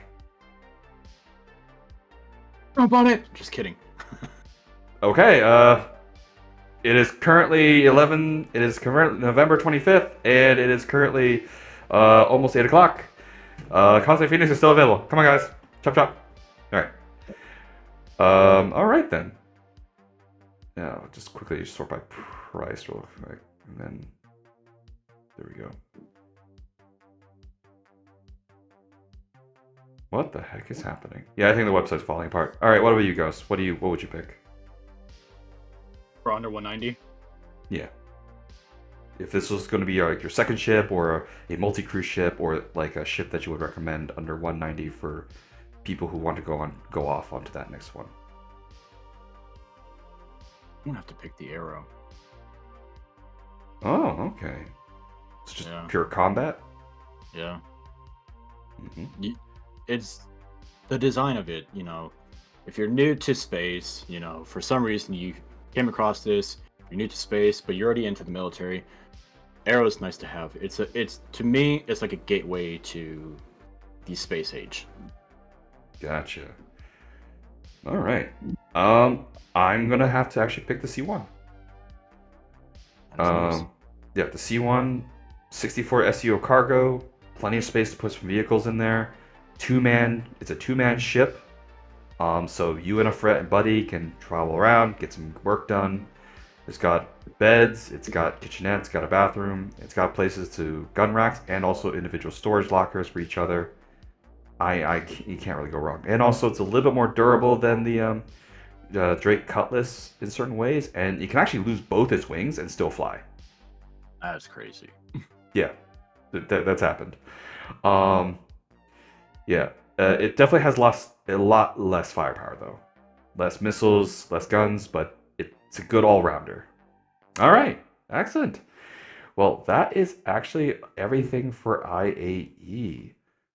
All right. Well, I know we're getting short on time. Let's just quickly go through the Arrastra stuff and see if it's worth it and our feedback. And I will pause on certain moments in this video, and then we can discuss it, okay?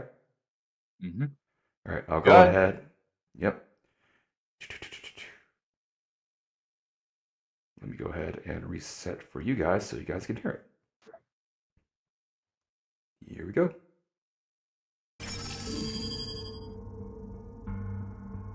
So the Arrastra kind of combines the core visual elements that we've kind of developed over the years of RSI. It still has that definite triangular arrowhead shape to it, so it still feels at home within the RSI family. One of the things we struggled with a little bit at the beginning when concepting it was we didn't want it to feel too sleek. So already, based off of looks alone, chef's kiss. Like, for sure. The ship you can tell that like they've been developing the ship design language almost to a freaking perfection. Like, honestly, like I can't even tell if this is a mining ship. Right. Yeah. And the color scheme of it too, the white on black. Oh, it looks so nice like this. There's actually a black on black one too, for skin that's available for concierge members. Really needs to feel like it had a functional purpose, and that really led us down exposing a lot more of the industrial elements. We've built on the idea of RSI layering in their ships to kind of really expose the core framework of the ship down the central kind of columns. It also has a much more comfortable habitation for the crew to live on. It's got plenty of utility on board for day-to-day life, as well as a place to actually land additional vehicles. Yeah, and feel free to say pause, and I will pause. But here, though, you can see already, like, plenty of space for more crew member and more things to do. Like, this is the mining team ship. Like, you want to do space mining? Done. You want to do ground mining? Done. You want to drop off a team to go into a cave to go mine? Done. Yeah. Yeah, this is definitely the end goal if you want to be a miner. Like, this is the ship to go after. It Start reminds small, me very but- much of it reminds me very much of what the Reclaimer is for salvaging. Yeah, that is true. This is like the reclaimer of salvaging. And also I think this hangar area can fit an Ursa too, so It certainly looks like it. yeah. Yeah, it's wide enough for other things, I think. Possibly. Maybe not the storm, but I don't know why you're bringing a freaking light tank to a mining operation. In the back. It has everything you need to spend a large amount of time away from dock, away from station. It's got an onboard refinery. It's got a So there is some speculation, and we don't know about the Q&A. We don't know what are the sizes really of the refineries are. It's got two of them. They look relatively big. Um, but again, like there is no player refineries that we can compare it to because we do know that there is the Expanse, which is a MISC ship, which has 6 small size 1 refineries, and then we know that the Galaxy has like two. I forget, is it 2 medium or 2 large refineries? Um, so I don't know about this one. It's there's a lot of questions on this one. Large amount of ore storage as well as onboard cargo. It's a kind of big, serious mining ship, and it allows for a crew of up to 5 to kind of go out and really kind of step into that professional level mining outfit without requiring, you know, a big capital ship. We have multiple stations for different people to actually mine. This is what I like better than the mole. Um, sorry. Yeah, this is what I like better than the mole. It's just you're protected. Bless you. Yeah. No. Yeah, it's definitely spacious. Yeah. Yeah, the fact that all the roles in the ship, the 5 people they mentioned, are doubled up, and we'll quickly go over that At the same later. time as each other. They're all sat together in a very RSI-like bridge section. The remote turrets that are on the Arrastra all have some level. Just to let you know, that is 4 size 3s, and there are 3 of these turrets on this ship. That's a very defended ship. What, left, right, top? I think so. Yeah. Or is it left, right, bottom? I actually didn't see it on the top. And I forget what the shield loadout is. Transformation in terms of their location. Oh, it is top. It's not at the back of it. Backwards and forwards along, so you don't require the pilot to have to go left a bit, go right a bit. But then we also have a large one in. Well, that's a mining laser. No, that's the front. There's one in the back. That's a tractor beam laser. Is it? I think so. I mean, we'll take a look quickly. Which can descend through the middle of the ships. Can actually transform down through the ship and out the bottom to cover the underside. So really, you can mine in 360 degrees with this ship. And as it cuts through the ship, you can actually see the turret as it travels from one side to the other. And then additional crew members can help either position the ship if they want to change location or deal with the mined goods at the rear of the ship in the cargo bay. But the ship can also hold ground mining vehicles. If you are planet side, some of those crew members could take mining vehicles that you've stored aboard out and do some surface mining whilst the ship hangs around. Yeah, so in the documentation, they said it's 64 SCU internal storage and 512 external, and that's the external right there. That's where it goes. So basically, and we're just speculating. Basically, the 64 internal is what we've mined, and then whatever we refined will be transported to the external. So no more going back to crew L1 or crew L or HURL5 for refining. Nearby to tackle some ground mining rocks. So this ship is really perfectly placed for people who want to go mining but don't quite know what they're going to encounter along the way. They are equipped to tackle anything on the surface, anything on space. One of the benefits of concepting the Arrastra now is that we know a lot more about our game, a lot more about how mining works and kind of features in the game. That gives us a much better understanding of what's important for a mining ship. And that's one of the things that we'll take on to when we kind of deliver the Orion in the future. So this is a great example. Yeah, that's the mining capital ship. And we're actually going to end the video like speculation here because I want to just go to the documentation. Because after this point, this is sort of the comparison. So now that we saw that, I'll go ahead and bring up the documentation right here. What was that vehicle in the hangar bay? The Rock.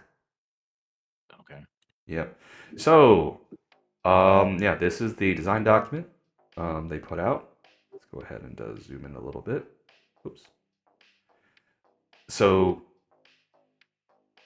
overall, it's pretty big. It's almost as long as Caterpillar, just a little short. It's just a little bit shorter than the Carrack as well, but wider. Yeah, it's got 3 remote mining turrets, 3 remote combat turrets, and missiles. Lots of missiles.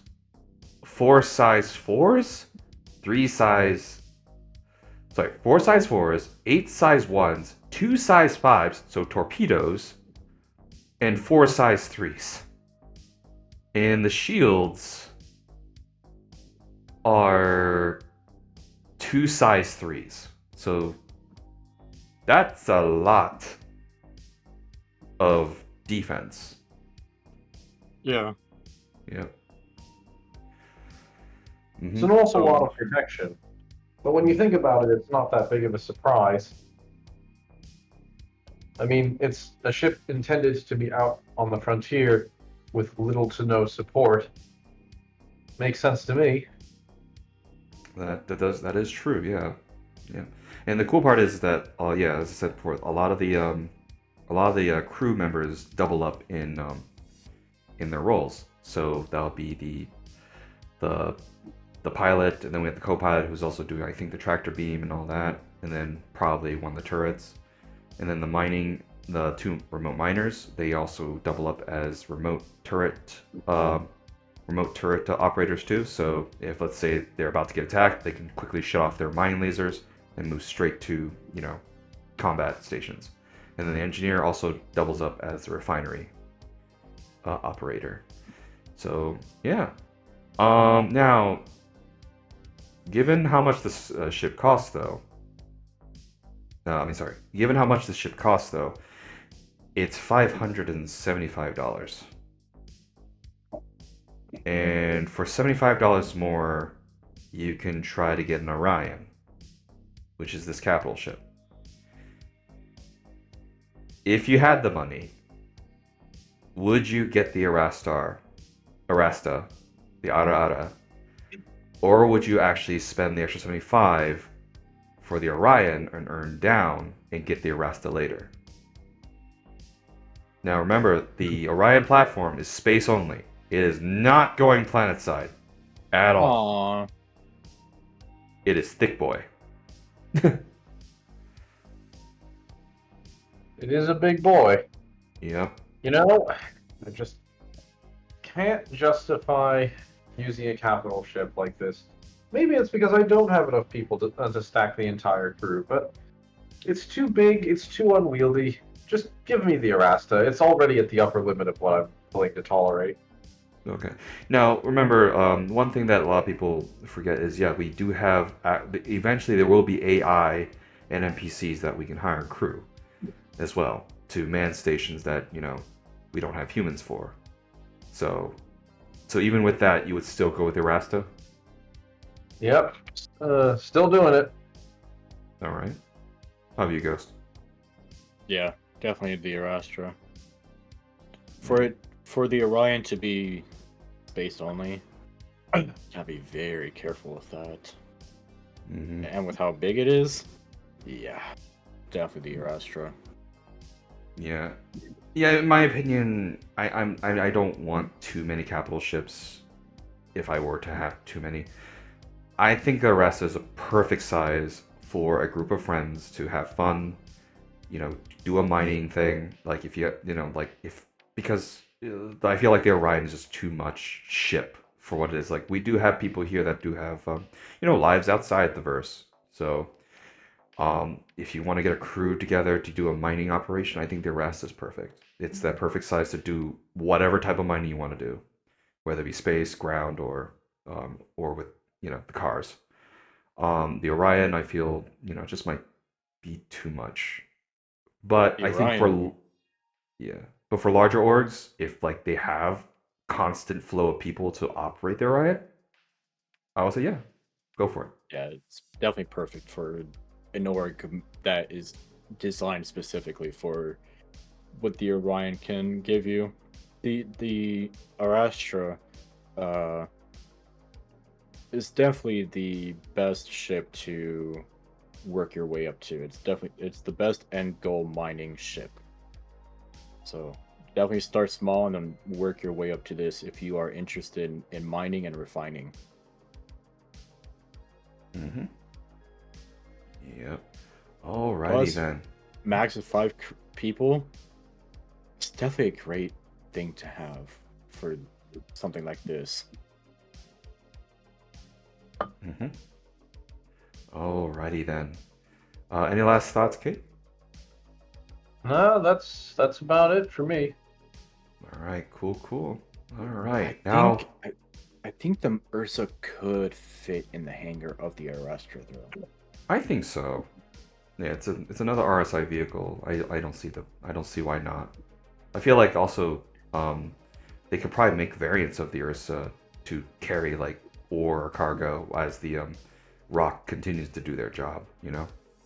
Yeah, definitely have to be careful about the height part, but I think everything else is totally fine to get into. Yeah. Now, for $575 with CCU, if you want to continue to do CCU, would you pick this up? Straight up? Yeah. No.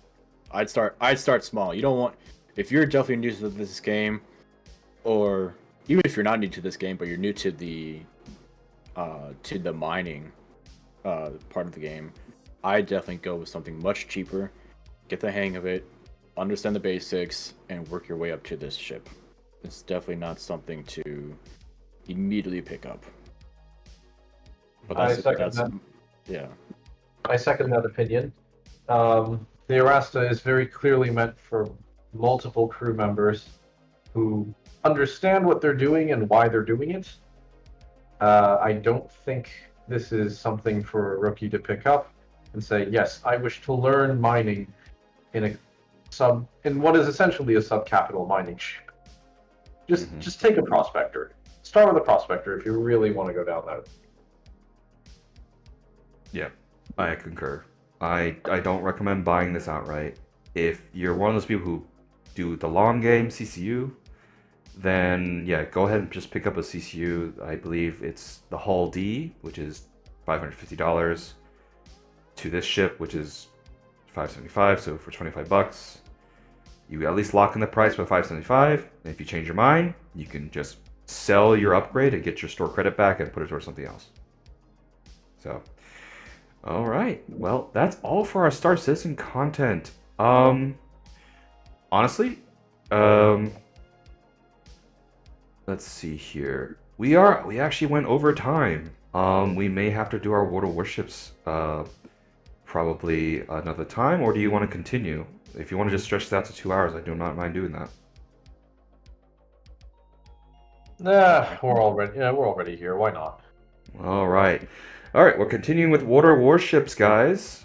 All right, so couple things about World of Warships. Well, Black Friday's over.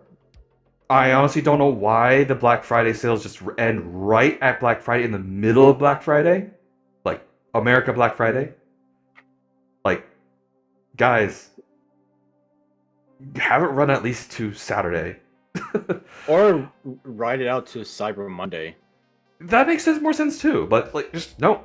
And yeah, and surprise, Godzilla versus Kong collab is back.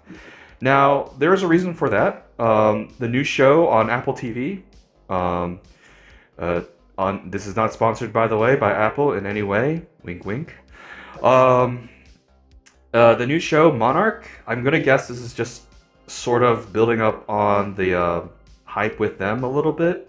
Monarch is, about humans in a post-Titan world.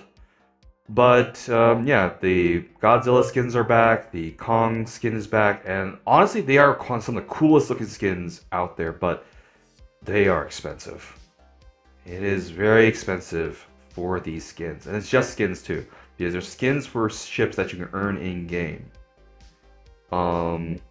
Yeah, so 17,546 doubloons. We are probably looking at Ghost. Do you have a number of how much that cost? Oh, that's probably like $72. Jesus. Yeah. Well, I'm just, by quick math, I don't know, probably in the 70s, like a tier 9 ship. Because you're also getting a skin, so that'll just round it up. It's a Yeah. skin with an economic package. I suppose it's something, but I'm not And the impressed. Godzilla Commander, yeah. The only reason why I got these skins is I got lucky. I bought some of the containers on a whim with leftover doubloons and got them during the 2 times they ran this before. Actually, I got one of them for free from a free container. So I got lucky on that front. But I mean, they are cool skins.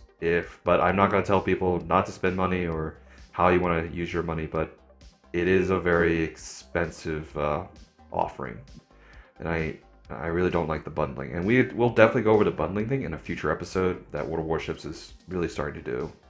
That kind of grinds my gears. All right. Can you show? Hmm? Oh, can you Yeah, let's go. Yeah, go. All right. All right, that one. Okay, so.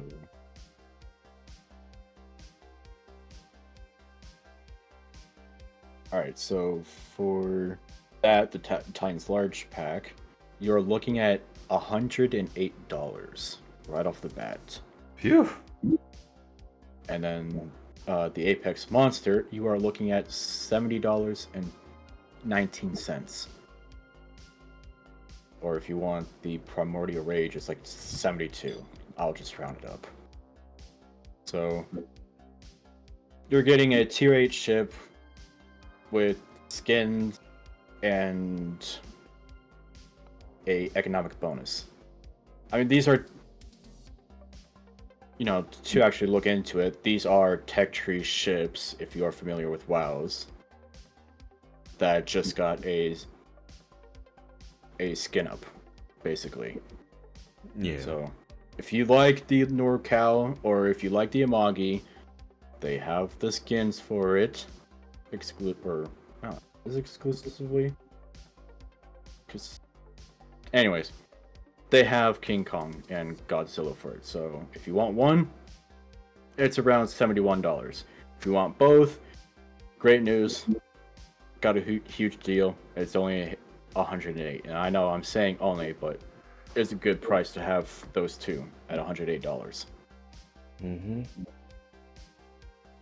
Okay. Next, the new French battleship, where it has aft guns. So, personally, I'm a hit or miss on this one. No pun intended on it, but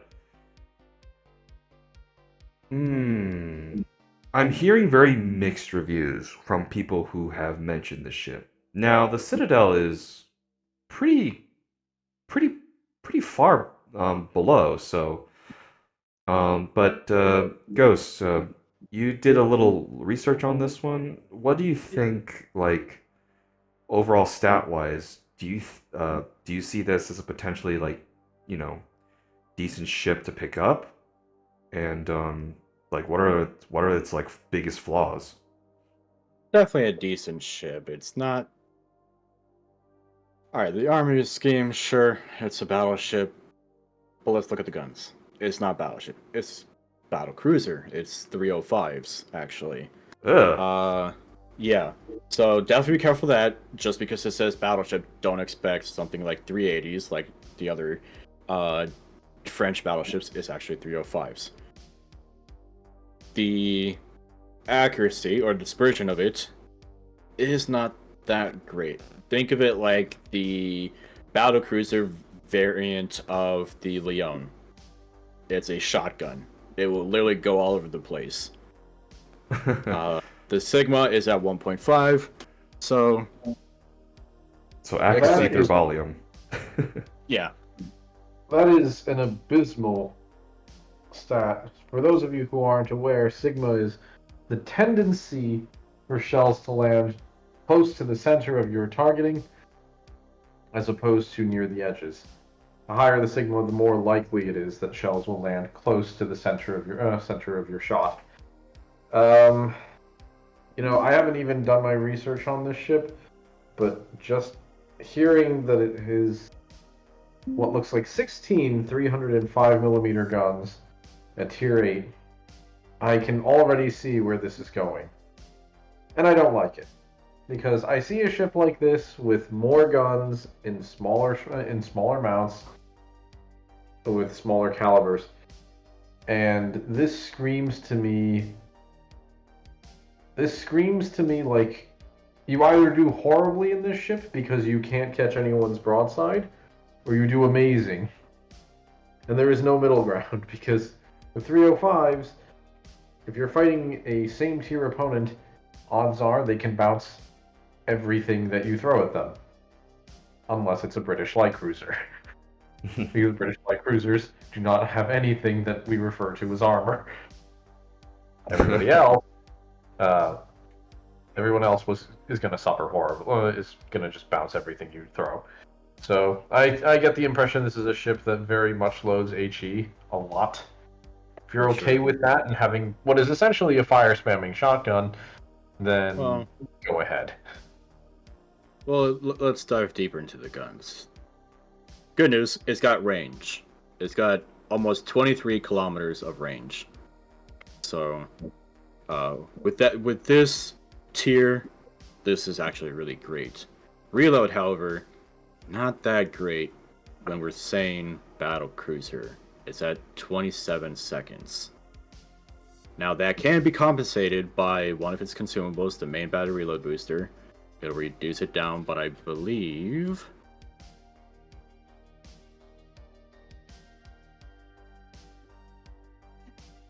maybe like 8 seconds off it, or I don't know. Actually, it'll be like 14 seconds. So you'll have one, if not two, good shots with that consumable. Another downside to this, honestly, is its speed. Its speed is 27 knots. Huh. So when you think battlecruiser, you think, alright, it's going to be less armor, but it's going to have the speed to back it up. No, it's going to have the armor without the speed. So basically, it's just a battleship, but with battlecruiser guns. Where have I heard this formula before?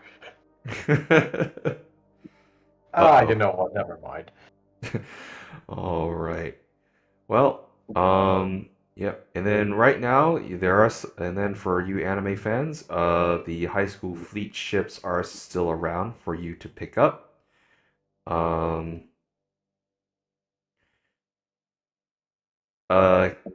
Luckily, you can pick up it individually or buy the entire collection if you wish for $169.68 US dollars. Overall, though, believe it or not, the high school fleet ships, I actually do recommend a few of them. They're not too expensive. The HSF Hiei, $21.20. It's a Congo. It's literally a Congo clone, but it's a premium. So if you love Tier 5, and Congo is a very good Tier 5 battleship, a little too fast and too high caliber guns for its tier, but I digress. It gives you a good economical boost, and it's a good trainer for Japanese commanders. I do recommend the HSF Hiei if you can pick that up. As for the Harakazes, this one gets a little complicated. How do I explain this? Most ships in this game don't have the ability to switch out their main guns. And that applies to basically every destroyer except this one. For whatever reason, Wargaming decided that yes, because this ship comes from an anime where you can swap guns on a destroyer, this one can do it too. And strangely enough, it does fit Akizuki Japanese 100mm guns that fire exactly as fast as you think they fire, which is to say that they fire pretty darn quickly. Mm-hmm. So now you have an essentially all-rounder torpedo and gunboat at Tier 8 for the Japanese that takes any commander that you want, with of course, Japanese concealment values, which are very good for their destroyers. That's Yep. not a bad deal. It is fragile. It is quite fragile. But for what it offers, yes, this is a very effective destroyer. And if you're used to playing Japanese ships and you wanted a little more gunplay involved, it's a good option. And then there's its Mark II cousin. Oh boy. So they decided that no, you can't switch main guns anymore. But for some reason, they decided to give this thing 150 millimeter German destroyer guns with Japanese HE shells inside. Definitely an identity crisis. This As its one, Mark 1 version. Yeah, I don't know how to explain this one. The rate of fire is terrible. These guns do not reload quickly. They're light cruiser guns. But the thing that makes them annoying is that, one, the ship's torpedoes are actually improved. They do more damage than its original. And the other thing is that it comes with a hydro and smoke. Which means that now you're a pseudo German destroyer with 3 light cruiser guns, a hydro, and Japanese torpedoes. And Japanese stealth. Yeah, this thing has an identity crisis would be a nice way of putting it. Mm-hmm. We're not quite sure what happened with this one, but all the same principles for the German destroyers apply in the sense that if you catch someone with your hydro, they're about to be in for a bad time if they're approaching your smoke, as despite having only 3 guns, you do 3 guns of damage and they do nothing. Yep. So for Yeah. $1.20 more.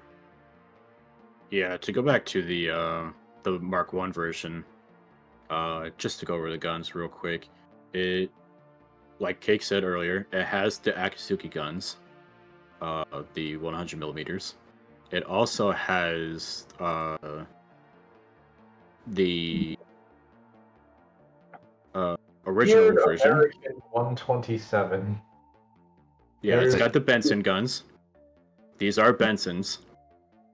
And then the other one is the Kagero, which is the class that it belongs to. So Yeah, you so have it has the original Kagero guns, which is true, but the weird thing is that it has, and I don't recommend equipping this, by the way, it has access to American single barrel long 127 millimeter guns. I haven't tried these, but but just looking at them, I'm pretty sure these have different, very different ballistics compared to your usual short-barreled American destroyer gun. Of course, the reload is honestly, also just not that great. yeah, honestly, just go for the Aki guns. It is the best option out of the 3. If you want to mimic your Kagero sisters, that's fine. Benson, that's just a weird choice, but if you want to do it, go for it. But honestly, Akatsuki guns are the way to go for this ship alone. All right. Yep. Okay then. Well, for $40, worth it for a tier 8 destroyer that is able to be pretty versatile. For a tier 8 destroyer with Japanese concealment values, albeit a bit fragile, and can train any commander of your choosing, yes, I'd say this is a good deal. The only thing I would consider here is that, well, if you're not used to playing Japanese destroyers and all the disadvantages that come with that, you may wish not to steer clear of these. If, on the other hand, you like Japanese destroyers and you wanted something with extra firepower and the same concealment, then you'll be right. You'll fit right in. All right. Excellent. This is definitely a ship that you need to know what you're doing in order for it to work. So $40 is not bad, but definitely know what you're getting into if you want this ship. Mm-hmm. All right. Our last topic is, and I don't have an image for this. I don't know if you have a reference for it. Is the new commander skills? So, You can probably go to the dev log. okay. Cut this out. Yep. Cut.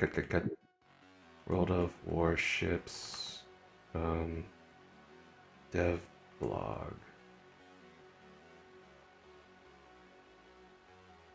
Changes to test ships, balance changes. Where would it be located? Just search for commander. I don't know. I think commander's in jail. Oh god. This one? Right here? No. Scroll down. Changes to commander skills. Update 12.10. 12 dot. Down. Further. There it Hit is. the here scroll it is. wheel, Captain. Alright, so, alright, we are resuming with our commander skills. Alright. So let's see, consumable specialists. Remove the following: fighter consumables, cooldown minus 10%, spawning aircraft minus 10%, defense AA minus 10%. Let's see here. Main battery, reload consumable minus 10. Added the following: cooldown times for all consumables except damage control party and repair party minus 7.5%. For unique commanders that have enhanced versions of the skill, it's 10%. So it looks like they nerfed that a little bit. Just a wee bit. Yep. Preventative maintenance. Battleship and destroyers. Increase HP of AA guns plus 15%. Unique commanders are 20. Plus increase HP of secondary guns by 15%. For unique commanders plus 20%. Super heavy AP for battleships on the third line. Added the following: fire damage received minus 10%. Flood damage. Oh. That's lovely. Let's see. Oh, but super heavy AP also increases your The increases duration of every duration. fire and flood you take on your ship. So in reality, despite taking less damage per tick, if you allow the entire fire or flood to play out, you still receive more damage. Oof. Alright. Improved repair party readiness, and that's for battleships again on the line. Third line. Add a new effect that can be activated to receive additional +1 charge of repair party for receiving 3 million potential damage once per battle. Charge of repair party. That's like a very minor version of like second wind almost. I'm sorry, does that say 3 million? Yeah. 3 million. Basically, if you're Russian or German. Don't bother, you're not going to make it. Eventually. Alright, focus fire training cruisers line 2, battleships line 3. The immediate damage when activating the priority sector plus 1.5%. Change the following effects: airstrike armaments reload time minus 10% to minus 15%. Okay, that's not bad. Aircraft preparation time minus 5% to minus 10%. That's not bad. So when you activate a priority AA sector, enemy squadrons in this range immediately receive damage based on the squadron HP at the moment without using the skill. Cruisers and battleships deal immediate damage equal to 3.5% of the enemy squadron's HP, and the skills buffs it up to 5%. Secondary armament specialist, cruiser line 3. Ah, yes. Oh, I'm very familiar with this. Yeah, I am too. So guys who want to go back to the days of secondary cruisers, we might be coming back. Renamed I'm already enhanced. back. So they've added secondary battery firing range plus 20%. Yeah, I'm seeing Napoles and Schroeder's reaching frickin' around the map now with secondaries. Yeah, Schroeder's can reach 12 kilometers flat with this if you have every single secondary upgrades you can, including the flag. And then German tier 10s can reach 12.5 kilometers.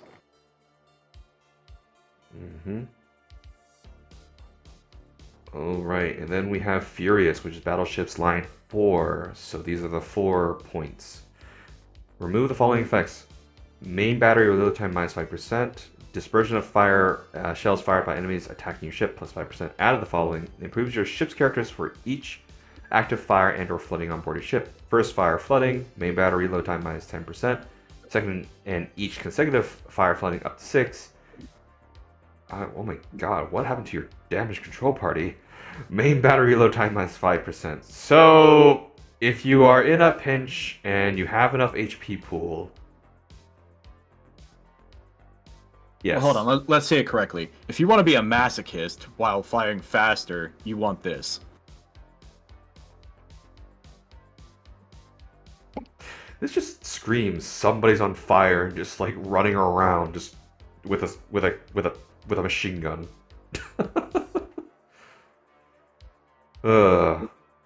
Dazzle added a new bonus to the activated effect. Reduces the accuracy of hostile fire directed at your ship. Increases her speed by 15 seconds after your ship's been detected. Ship speed plus 8%. Definitely great for those CDs that have low speed that are averaging around 35 to 36. Yeah, that's true. And then the A Defense and ASW Expert Line 2 battleships, Line 4 cruisers. Basically just overall buffs across the board. So 10 to 15%, 10 to 15%, 20 to 25%, 20 to 25%. And then activated effect improves your ship's characters when AA guns are active. Ship consumable preparation reload time minus 15% are now up to minus 40%. And then activated effect improve, and this is for cruisers now this time. Activated effect improves your ship's characters when her AA guns are active. Ship consumable preparation reload times minus 20% to minus 50%. That's... I think this is made in... Okay, correct me if I'm wrong if you know. I think this is... Why this is happening is because of the introduction to the split of the American CV line, where it's more planes but less damage. So you're gonna have a lot more planes up in the air. And I think this is trying to help the surface ships to counter the numerous planes in the air. It doesn't even counter them necessarily. You're not going to stop them just because you do 25% more damage with your AA damage. And that it's not even that. Like the way I see A Defense and ASW Expert is the same way I see Furious on battleships. It's not here to make your life any easier, in the sense that it doesn't actually address the fact that there are threats coming towards your ship. It's just here so that if you're under attack and these things are happening, you're taking burn damage or you're being airstruck, you get something out of it. For Furious, you get faster main battery reload, and you get... actually, wait, that's just it. You straight up just reload faster. Yeah.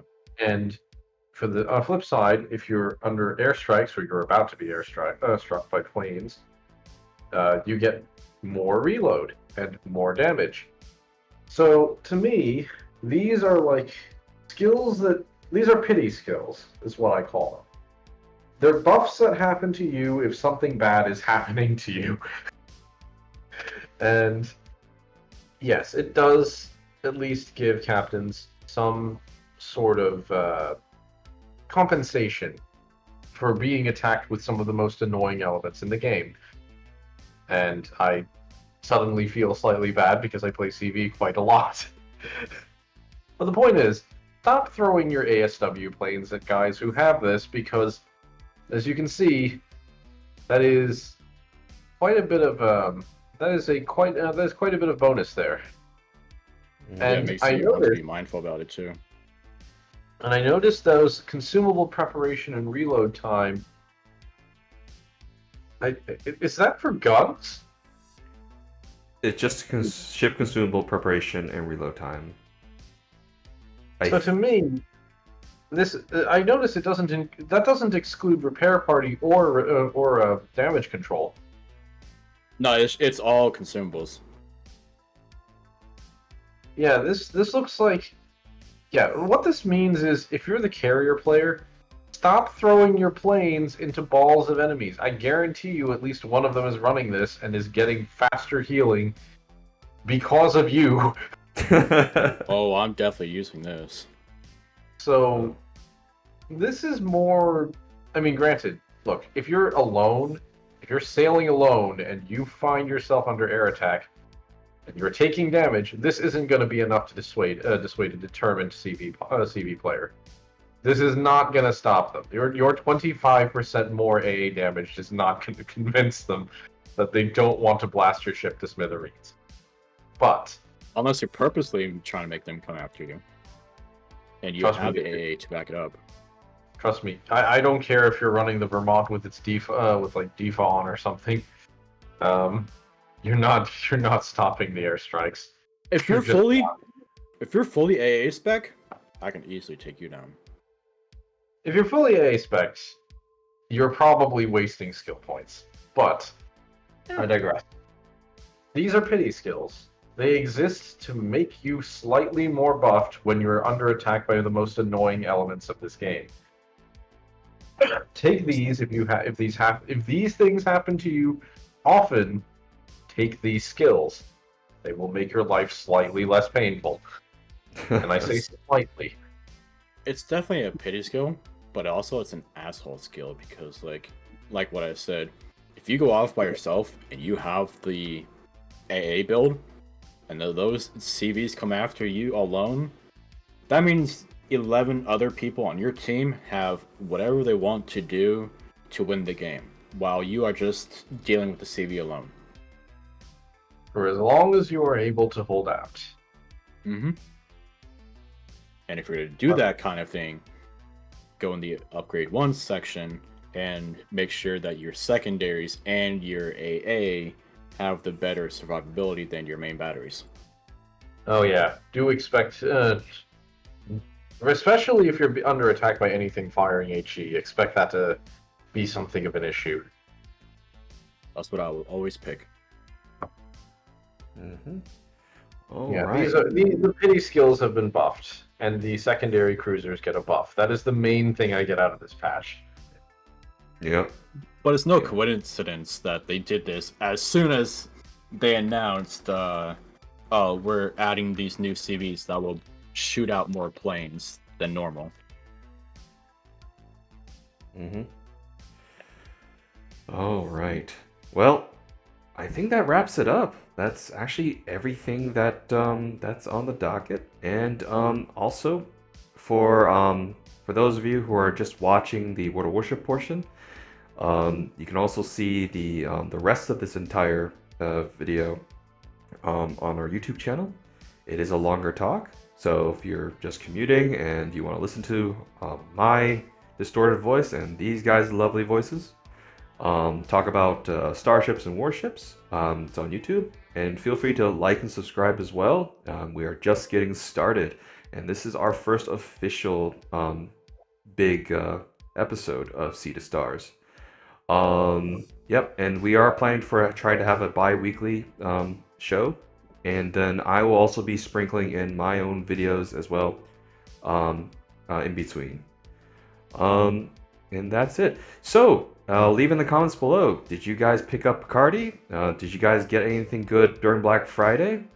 And let me know if you want to see more of this content, or do you want to see something else coming out of this talk of World of Warships, Star Citizen. And as I mentioned before, we do branch into other games. We will sometimes look at some of the mobile games we play every now and then, since we do love anime, obviously.